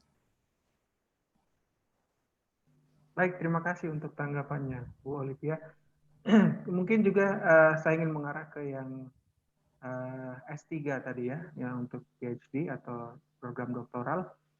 Itu karena tadi Bu Ivana juga menjelaskan tergantung dari tempat menjalani S3 ya, bisa di Verein tadi atau juga langsung dengan kampusnya, ada beban kerjanya juga. Nah, itu bisa dijelaskan lagi kah Bu, maksudnya tanggung jawab sebagai seorang mahasiswa S3 dan juga sebagai seorang kebetulan Bu Ivana juga penerima beasiswa DAD, itu apa saja yang harus dilengkapi, mungkin bisa dijelaskan begitu ya Bu. Terima kasih. Oke, iya. Perlu diinformasikan kalau studi S3 sebenarnya, kalau S3 bukan studi ya, tapi penelitian ya di bidang S3, karena kan memang kegiatan yang paling banyak itu adalah meneliti gitu di laboratorium gitu. Kebanyakan di laboratorium, mungkin bisa di site atau di suatu wilayah gitu ya, tergantung bidang penelitiannya. Nah, itu memang tidak berbiaya ya, tidak ada biaya perkuliahan S3. Justru kalau di Jerman itu kita S3 itu dibayar gitu, karena seperti yang tadi saya bilang, S3 itu bisa dilakukan di kampus seperti tadi Ibu Ivana, itu dilakukan di kampus. Nah, karena Ibu Ivana ini mendapat beasiswa dari DAAD, ya berarti ya dia sebelumnya ya mengirimkan berkas aplikasi yang diminta oleh DAAD. Tetapi tadi Ibu Ivana juga menyebutkan bahwa banyak juga kok beasiswa dari selain dari DAAD. Untuk kampusnya sendiri beasiswa dari kampus bisa gitu. Kemudian beasiswa dari institusi penelitian juga bisa, seperti di layar presentasi saya ya, dari Max Planck boleh, kemudian dari Alexander von Humboldt bisa gitu. Itu di kampus. Nah, di institusi penelitian juga mereka juga membuka juga laboratorium untuk bekerja gitu ya, untuk penelitian gitu. Nah, institusi ini juga memberikan juga beasiswa. Sebenarnya sih bukan beasiswa ya, tetapi memberikan gaji, karena ketika nanti bekerja nih di institusi penelitian, bukan scholarship namanya, tapi work contract gitu ya, kontrak gitu, kontrak kerja gitu. Sama di perusahaan juga kayak gitu, work contract gitu. Nah, kalau di perusahaan banyak ya, kalau perusahaan itu dari Jerman, Boehringer Ingelheim Jerman bisa, kemudian di SAP gitu ya, Adidas seperti yang tadi Bu Ivana bilang itu bisa. Beasiswanya ya atau work contract-nya bisa dari perusahaan itu sendiri, atau dari negara bagian bisa, atau institusi pemberi beasiswa yang lain gitu. Justru kalau saya sih melihatnya ada banyak sekali program beasiswa S3 khususnya yang diberikan dari institusi ataupun kementerian dari Jerman itu sih. Kalau S3 lebih banyak lagi dibandingkan S2, karena kalau S2 sebagian besar juga 50% itu nggak berbiaya kok untuk perkuliahannya, walaupun perkuliahan dalam bahasa Inggris. Oleh karenanya memang di awal dari presentasi saya memang kasih informasi studi di Jerman ya. Ada yang berbiaya, ada yang tidak. Kalau S1 memang tidak ada beasiswa ya, karena 75% jenjang S1 itu tidak memungut biaya perkuliahan di Jerman. Kalau S2 itu 50%-nya gitu. Kalau S3 sama sekali nggak berbiaya, justru kita yang digaji gitu kan. Beda ya dengan di Indonesia sini kan kita harus ada biaya perkuliahan untuk S3. Kalau di Jerman itu beda. Ya. Kemudian terkait lagi dengan S3 tadi nih, yang penting adalah memang riset mendapat profesor gitu ya. Kemudian juga research proposal dan juga timeline-nya gitu ya.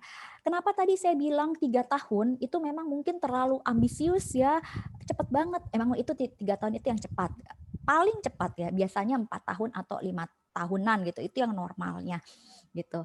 Ya, ya kalau memang ada penelitian nanti 4 sampai 5 tahun gitu atau lebih dari itu, pasti ada kendalanya, banyak kendala dari misalnya dari komunikasi dengan antara mahasiswa dan juga si profesornya gitu ya. Seperti tadi dibilangnya Bu Ivana kan hanya bertemu dengan profesornya 1 semester cuma sekali.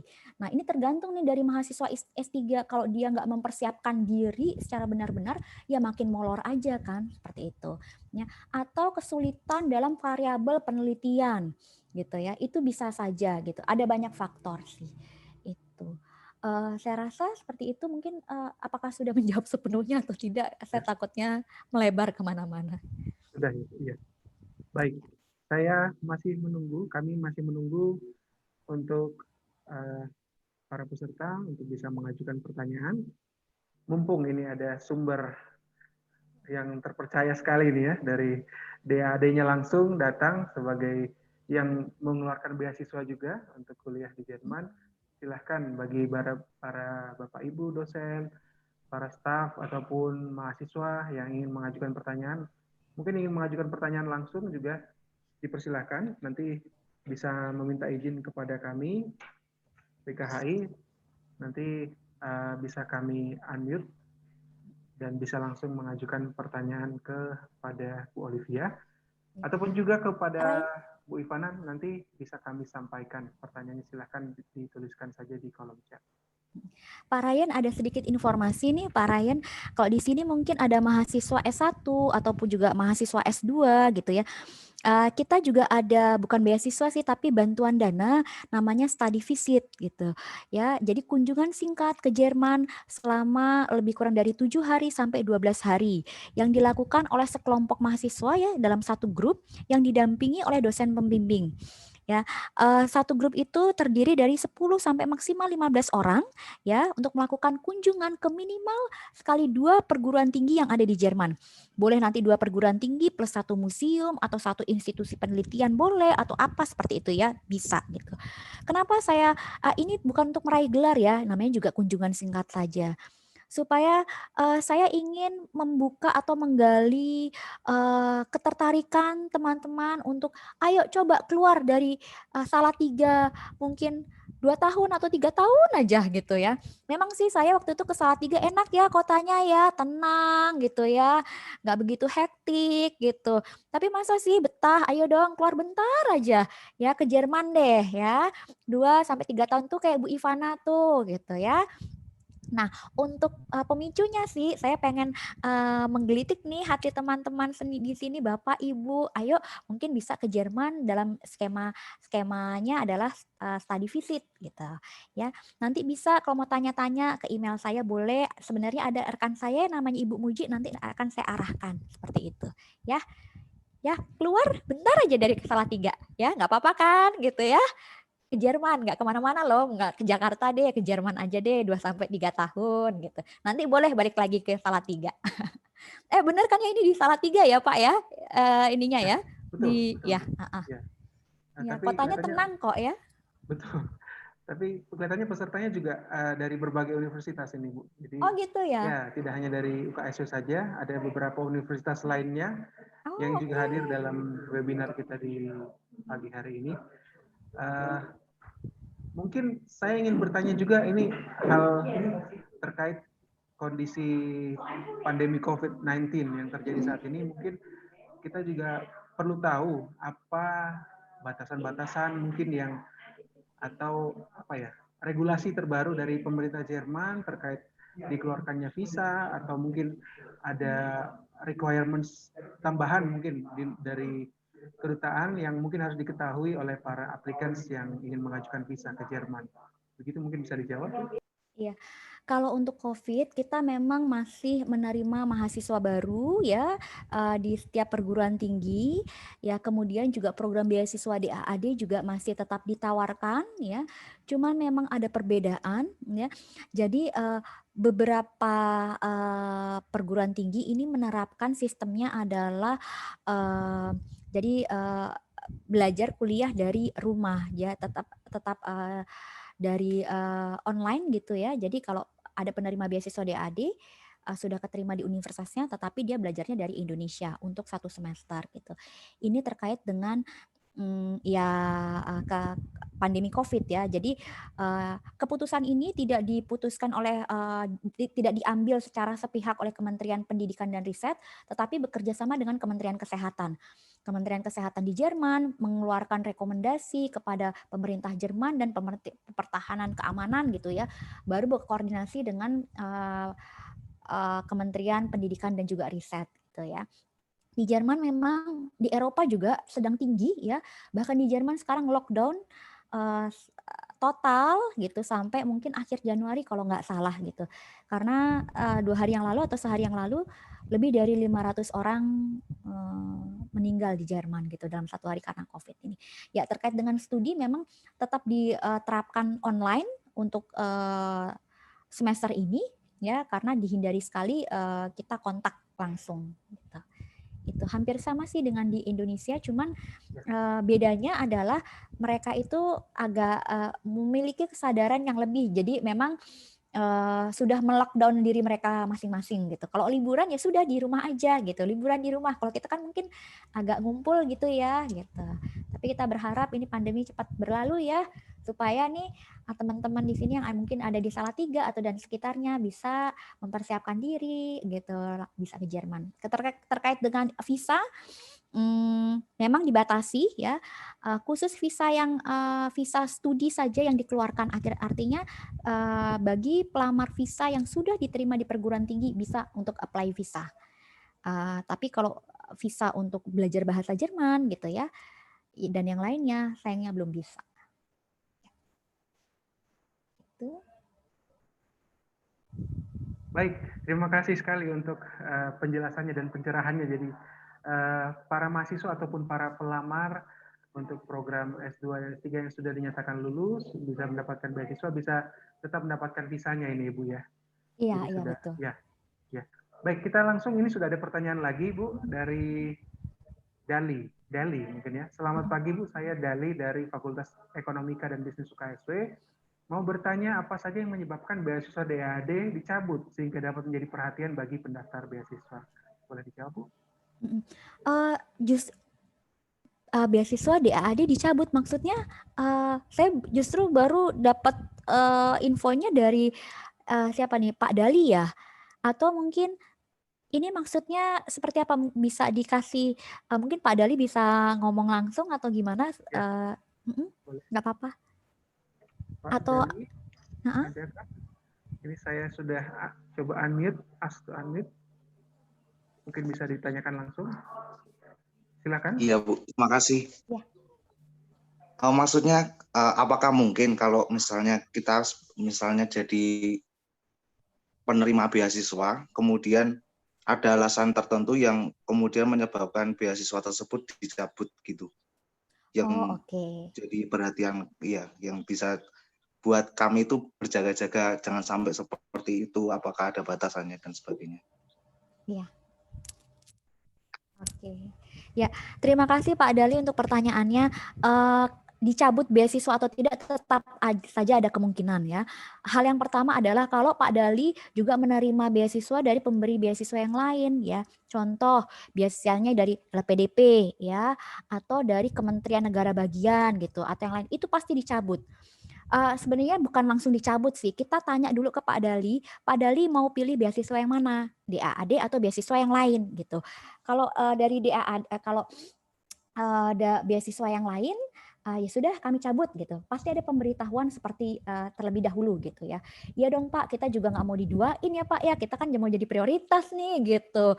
Masa nanti Pak Dali penerima beasiswa DAAD dan penerima beasiswa dari DIID gitu ya, atau DUUD gitu ya. Aduh, kita merasa di nomor 2 kan Pak gitu. Enggak gitu. Jadi harus memilih salah satu gitu. Tapi ada pemberitahuannya kok. Dan untuk alasan pencabutan bisa beasiswa dicabut juga karena sudah molor dari dari durasi program studi yang ditawarkan. Contoh Bapak ini beasiswa untuk S2 gitu ya, program studinya itu 2 tahun, tetapi Bapak lebih dari 2 tahun, sudah lebih 2 tahun 1 bulan atau 2 bulan, itu langsung kita bilang kita nggak bisa support lagi ya gitu. Selalu ada pemberitahuan Pak gitu.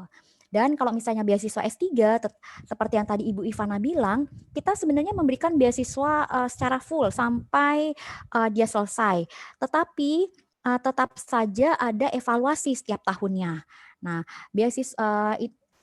evaluasi ini bisa langsung dicabut karena memang Bapak tidak memenuhi kualifikasi, bukan hanya kualifikasi sih atau persyaratan gitu ya, tidak memperbaharui lagi proposal gitu, itu bisa saja dicabut.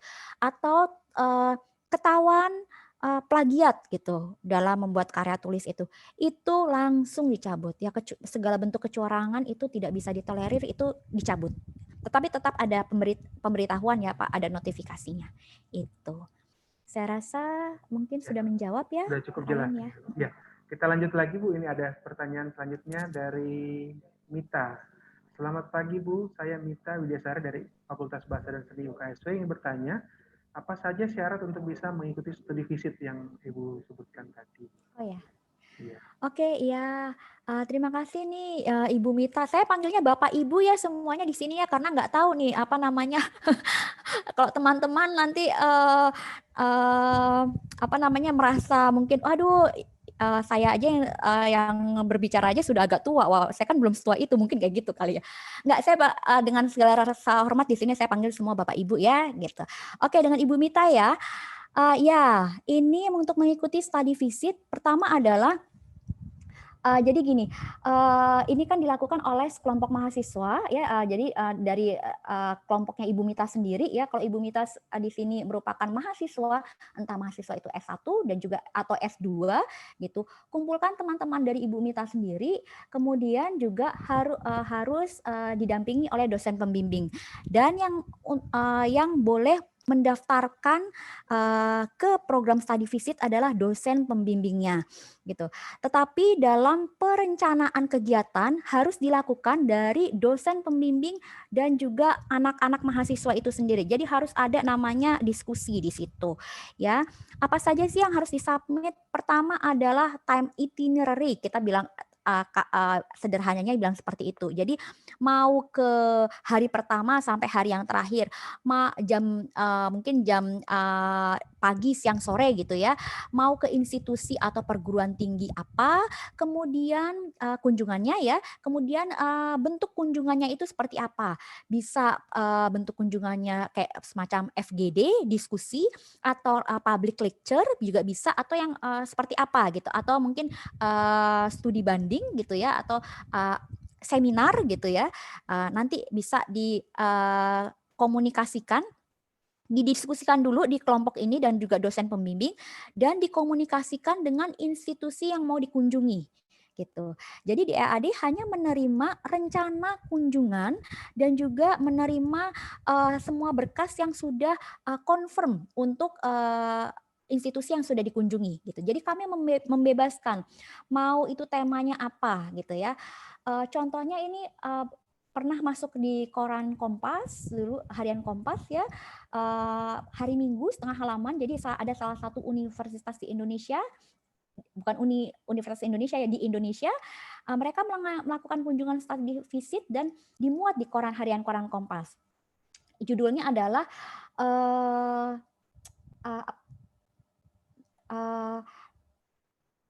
judulnya itu tentang bagaimana pelaksanaan atau pengaplikasian sarana dan prasarana di institusi milik pemerintahan bagi penyandang disabilitas, gitu, begitu ya, gitu. Antara jadi kayak studi banding gitu antara di Indonesia dan juga di Jerman gitu. Jadi dilihat deh itu bagaimana infrastrukturnya, pembangunan infrastruktur yang ada, ditinjau dari sisi sosial dan juga secara psikolog dan kebijakan publik. Kalau nggak salah ini dari FISIP ya, FISIP dan juga bekerja sama dengan anak sosiologi gitu, jurusan sosiologi seperti itu ya. Itu ya, jadi boleh apa saja.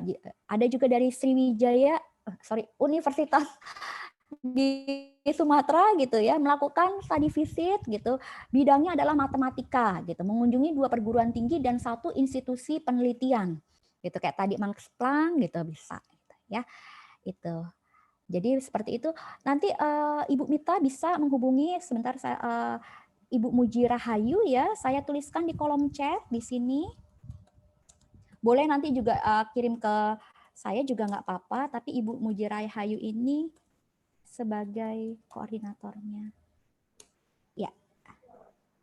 Mungkin bisa dikoordinasikan lewat BKHI juga ya Bu ya. Kalau misalnya ini dalam boleh. lingkup mahasiswa OKSW, nanti kami akan langsung kontak ke DAD. Oh ya, maaf Pak Ryan, iya ya, oke, it's okay. Ya. Biar kami bisa koordinasi juga ya. Lebih enak juga kayak gitu, ada dukungan dari universitasnya ya, gitu.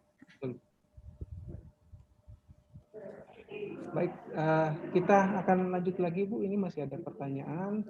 Berikutnya dari Stasia. Selamat pagi Bu, saya Stasia Selumiel Sangka, mahasiswa FEB UKSW, mau bertanya, tadi Bu Olivia mengatakan bahwa bisa melanjutkan S1 di Jerman saat sedang S1 di Indonesia. Apakah boleh dijelaskan lagi bagaimana cara apply-nya dan apakah ini juga bisa lewat DAAD?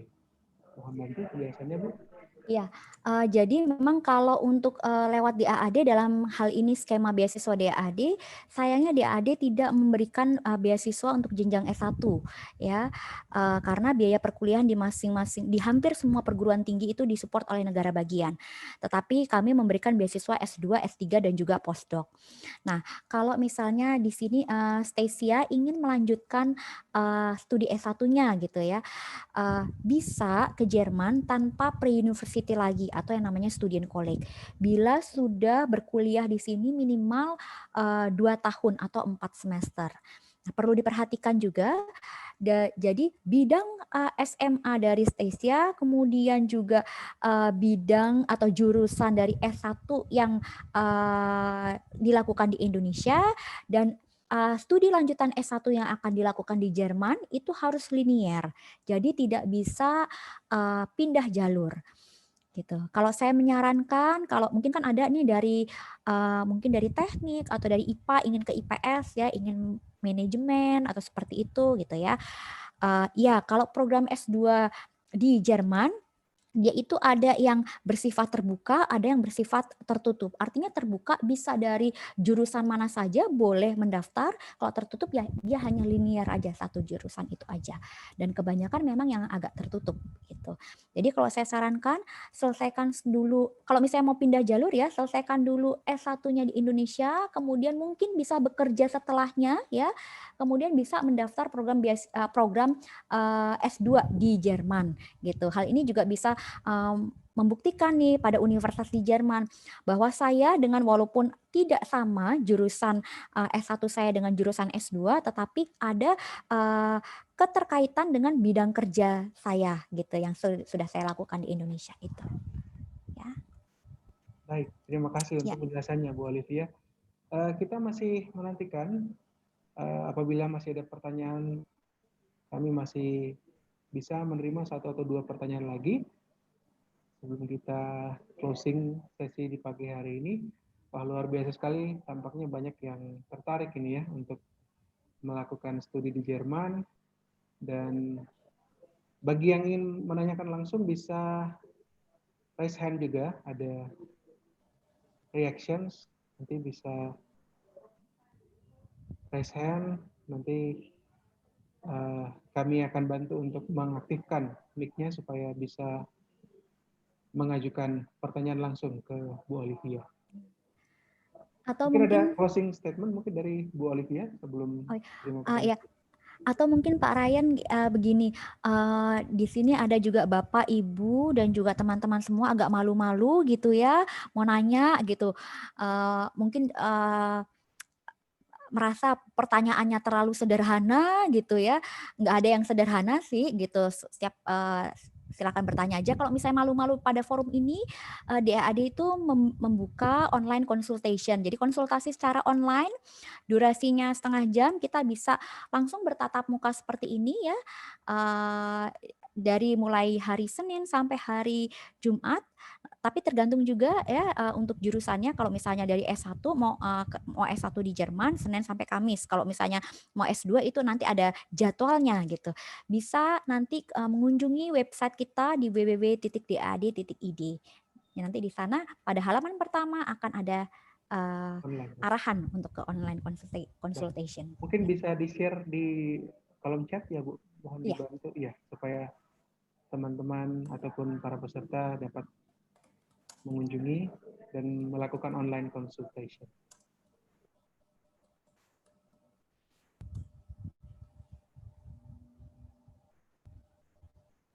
Baik, ini ada satu pertanyaan lagi Bu. Ini dari Prakasita Perwitasari. Selamat siang, saya Sita, alumnus FBS dari Universitas Negeri Semarang. Saya ingin bertanya seputar list jurusan yang disediakan oleh DAD untuk studi S2.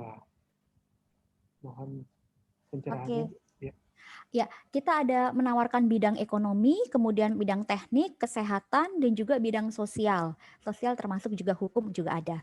Ya, tapi kalau untuk jurusannya itu tadi per bidang ya. Kalau untuk jurusannya in totalnya sih ada sekitar 40 sampai 41 jurusan yang ditawarkan dalam skema beasiswa S2 di AAD. Yaitu yang umum dalam skema beasiswa EPOS, ada juga yang PPGG, Public Policy and Good Governance. Ya. Nah, kalau untuk tahun ini memang kebanyakan sudah ditutup. Saya menyarankan untuk kunjungi website kita di tahun depan sekitar bulan Mei dan juga Juni. Gitu. Baik, berarti perlu mengunjungi website DAD sekitar bulan Mei atau Juni ya? Mei atau Juni, ya.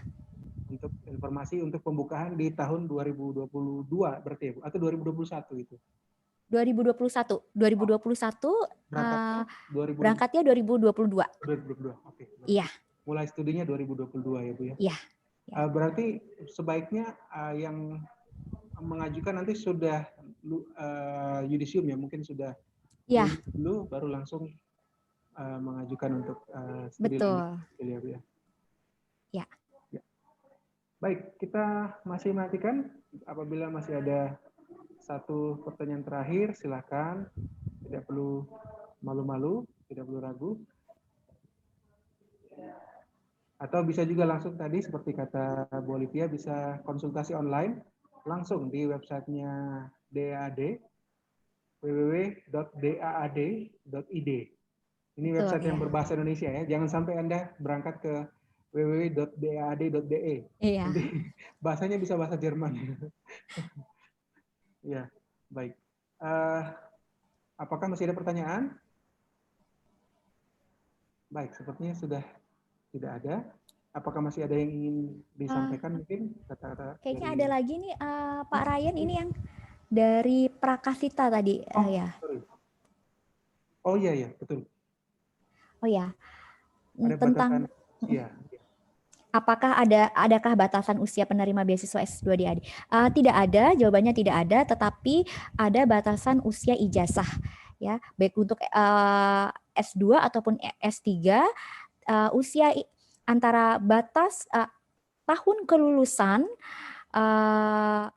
pendidikan formal sebelumnya dengan tahun pengaplikasian beasiswa di AAD tidak boleh lebih dari 6 tahun. Jadi kalau mau daftar beasiswa S2 di AAD tahun depan 2021, jadi kelulusan S2-nya ya untuk beasiswa S3 gitu ya. Itu tidak boleh maksimal banget atau paling jauh itu 2015. 2014 sayangnya tidak eligible lagi. Ya, itu saja. Baik, jadi ini bukan batasan usia, tetapi batasan untuk dokumen ijazahnya tadi ya Bu ya? Iya, usia ijazah ya kita Tidak bilangnya ya. melebihi 5 tahun dari saat apply beasiswanya, betul ya Bu ya? Baik, berarti kalau mungkin pembukaannya di tahun 2021 mendatang, berarti usia ijazah maksimal 2016, seperti itu ya Bu ya? 2015. 15. Oh, di Ya, tahun 2021 15 bisa ya Bu ya? iya, maksimal itu 6 tahun ya. Oh, 6 tahun, sorry. Oke. Iya. Baik. Baik. Apakah masih ada pertanyaan lagi? Mungkin masih ada yang terlewat. Bisa raise hand juga. Silakan Bapak Ibu bisa langsung bertanya di sini. Baik, Atau mungkin Pak Ryan ada yang sudah pernah ke Jerman ingin kasih mungkin komentarnya ataupun pertanyaan yang mungkin tentang orang Jermannya sendiri atau kulturnya seperti itu, bisa di sini sharing 1 menit saja mungkin ya, atau mau ditanyain juga monggo silahkan. Iya. Boleh. Silakan Bapak Ibu yang ingin sudah punya pengalaman mungkin sudah pernah studi di Jerman atau mengunjungi negara Jerman, bisa langsung bertanya di sini. Mungkin saya juga bisa sharing sedikit, saya juga sudah pernah ke Jerman, tapi sudah cukup lama, di tahun 2004 sampai 2006 ya. Ketika saya lulus SMA, saya langsung mengambil, jadi saya tidak ada persiapan ini. Sebenarnya dulu dari orang tua, karena mama saya setengah Jerman, jadi beliau bilangnya udah langsung ke Jerman aja, nanti belajar Jermannya di sana. Jadi belajarnya langsung di Jerman. Saya di kota Bonn dulu, dan menyelesaikan student collect di Bonn. Cuman karena ada persoalan orang tua, jadi saya diminta balik ke Indonesia. Jadi akhirnya jadi mahasiswa di UKSW dan sampai bekerja di UKSW saat ini. Pengalamannya selama di sana cukup menarik ya. Banyak hal-hal positif, dan yang menariknya juga karena begitu banyaknya mahasiswa internasional yang ada di UKSW, yang ada di Jerman saat itu, di mana kami bersama-sama juga menyelesaikan student collect dari berbagai negara, di Afrika, di Timur Tengah, dari Eropa Barat, dan juga dari kawasan Asia, Asia Pasifik, dan Asia Tengah. Jadi bisa mengenal berbagai perbedaan budaya dan bisa saling memahami, ada cross cultural understanding, dan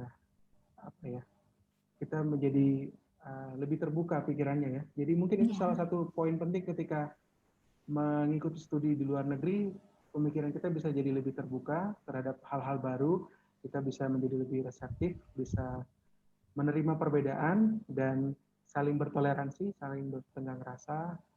Dan orang-orang Jermannya juga sendiri, kalau yang saya alami, sangat baik dan sangat welcome. Meskipun mungkin pada saat saya itu kebanyakan tidak terlalu lancar bahasa Inggrisnya ya. Jadi memang bahasa Jerman itu necessary untuk sehari-hari. Jadi paling tidak Anda harus bisa menyapa Guten Morgen, Wie geht's Ihnen, dan seterusnya. Jadi apa namanya? Lebih kepada untuk kehidupan sehari-hari bahasa Jermannya. Kalau untuk perkuliahan, kebanyakan lectures itu bisa dalam bilingual berbahasa Inggris, misalnya materinya dalam bahasa Inggris, tapi nanti presentasinya sebagian bahasa Inggris, sebagian bahasa Jerman. Jadi mungkin kalau tidak punya apa namanya kemampuan bahasa Jerman yang memadai pun tetap masih bisa memahami apa yang disampaikan oleh para profesor dan para dosen. Begitu mungkin kalau pengalaman saya sendiri, Bu. Iya ya, jadi membuka wawasan ya, kemudian kita juga berpikir kritis ya, seperti itu ya, toleransi, kritis, dan juga ya mempertanyakan segala sesuatunya. Jadi kita tidak reseptif betul, tetapi dalam hal ini juga kita tidak menerima semuanya, menelan mentah-mentah gitu ya, mungkin seperti itu. Baik, Iya, ini ini masih ada pertanyaan Bu ini. iya. Dari Francisca, selamat pagi. Saya mau bertanya, mungkin kurang sesuai dengan nama sesi kali ini. Apakah DAD juga melayani atau menyediakan beasiswa atau informasi untuk S1 di Jerman? Ya mungkin bisa dijawab ini. Ya. Oh iya, kalau memang beasiswa S1 di Jerman, kita tidak menawarkan beasiswa S1 di Jerman, tetapi kami memberikan informasi untuk studi S1 di Jerman. Nanti Ibu Francisca bisa langsung saja ke kirim email ke saya, nanti saya akan berikan skema, kemudian juga informasi dalam bentuk brosurnya dalam bentuk PDF yang filenya gitu ya, soft filenya gitu ya, dan informasi di di email saya akan lebih detail lagi tentang studi S1. Ya, saya kasih mungkin atau nama alamat email saya tulis di sini. Boleh, ya. silakan Bu. Ya. Nanti Ibu Francisca bisa langsung tulis aja email ke saya hari ini ya. Saya Francisca dari UKSW tadi mengikuti acara ini gitu. Mohon informasi S1 nanti langsung saya kirimkan ya. Makasih. Baik, terima kasih Bu. Ini ada pertanyaan terakhir ini ya. Mungkin ini kita anggap sebagai pertanyaan terakhir di pagi hari ini dari Bu Rahmawati. Maaf Bu Olivia, saya ingin bertanya lagi, apakah ada batasan bahwa tidak boleh mengapply beasiswa DAD jika sudah pernah menetap di Jerman selama 1 tahun, dan juga jika sudah selesai studi diwajibkan berkontribusi untuk kembali ke Indonesia? Dan saya ingin bertanya tentang keikutsertaan keluarga setelah 6 bulan bagi S2. Jika belum menikah, apakah boleh ikut salah satu orang tua atau hanya pasangan saja bagi yang telah menikah? Terima kasih. Wah, kompleks nih pertanyaan. Iya. Ini ya, kalau Bu. ditanyakan langsung, saya udah langsung lupa nih. Saya harus lihat lagi contekannya nih.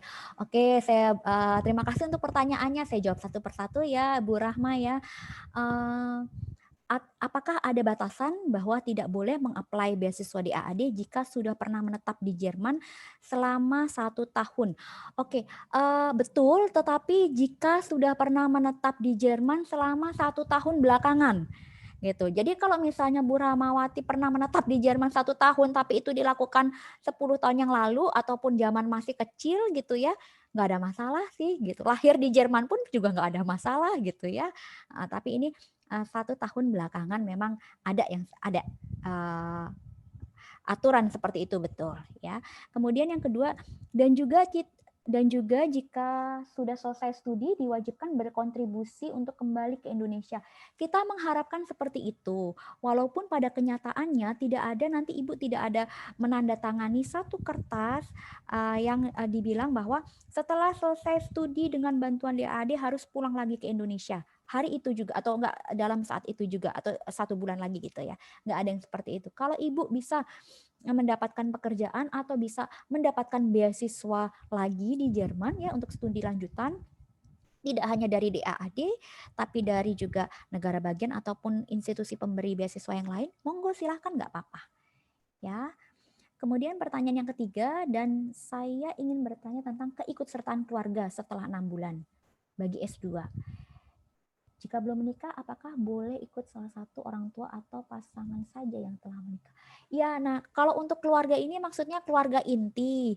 Keluarga inti artinya kita sudah berkeluarga. Kalau orang tua sayangnya belum bisa. Nanti kalau kita ada kelonggaran orang tua bisa, nanti akan ada yang nanya, kakek nenek boleh nggak gitu, atau paman atau tante boleh nggak gitu. Wah, bisa-bisa satu keluarga besar kita yang ikut ke Jerman karena mensupport kita studi gitu ya. Ini enggak, hanya untuk keluarga inti yang kita memang ciptakan sendiri. Jadi kakak kita gitu dari satu keluarga kita sendiri, kartu keluarga kita sendiri gitu. Antara suami, anak gitu, dan juga ya suami pasangan kita, suami atau istri, juga anak-anak kita gitu. Dan kalau untuk S2 biasanya program studinya adalah durasinya adalah 1,5 tahun sampai 2 tahun. Jadi jarang sekali yang program studinya 1 tahun bisa membawa keluarga. Karena sayang banget, kasihan keluarganya ya, dia gotong-gotong gitu ya, 6 bulan ke sana kan itu belum lagi pindahannya, urus birokrasinya. Kalau sudah ada anak bisa daftarkan anak gitu ya ke kindergarten kah, ke SD kah. Aduh, itu birokrasi Jerman itu sudah terkenal gitu ya, sangat detail ya, bukan sangat panjang, detail. Jadi bisa mengartikannya sendiri itu sangat detail yang seperti apa ya Ibu ya gitu. Ya, gitu. Jadi kalau S2 boleh, tapi biasanya durasi studinya 1,5 tahun sampai 2 tahun. Ya, itu saja. Ya. Baik, terima kasih untuk jawaban yang sangat menyeluruh dari Bu Olivia. Terima kasih juga untuk atensi dari para peserta di pagi hari ini. Kita akan segera menutup kegiatan di pagi hari ini. Dan berikut kami kirimkan link evaluasi untuk kegiatan di pagi hari ini. Silahkan Bapak Ibu untuk dapat segera mengisi. Kami memberikan waktu sampai nanti pukul 11 lebih 15 menit. Linknya akan dibuka, setelah itu akan kami tutup linknya ya. Mohon bantuan untuk mengisi link evaluasi dan absensi, dan pastikan alamat email yang Bapak Ibu isikan sudah benar agar dapat menerima sertifikat untuk kegiatan di pagi hari ini. Baik, sekali lagi kami ucapkan banyak terima kasih atas bantuan dari Bu Olivia selaku perwakilan dari Deutscher Akademischer Austauschdienst atau DAD Jakarta Office sudah bersedia menjadi narasumber dalam kegiatan Pekan Pendidikan Internasional Universitas Kristen Satyawacana pada hari ini 16 Desember 2020. Kami juga mengucapkan banyak terima kasih kepada Dr. Engineer Ivana Timotius, MS, yang sudah meluangkan waktu membuat rekaman untuk sesi di pagi hari ini. Bagi Bapak Ibu peserta juga yang ingin mengajukan pertanyaan, jangan ragu untuk mengontak Ibu Ivana ataupun Bu Olivia langsung via email yang sudah tertera tadi ya di kolom chat.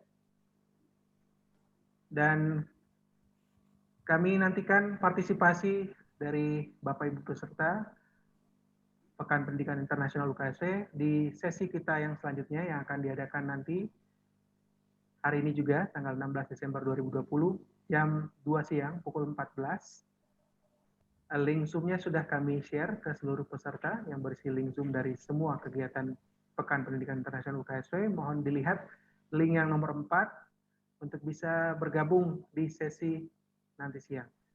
Sekali lagi kami ucapkan terima kasih banyak untuk kehadirannya. Sampai bertemu di kegiatan selanjutnya dari Biro Kerjasama dan Hubungan Internasional Universitas Kristen Satyawacana. Selamat pagi.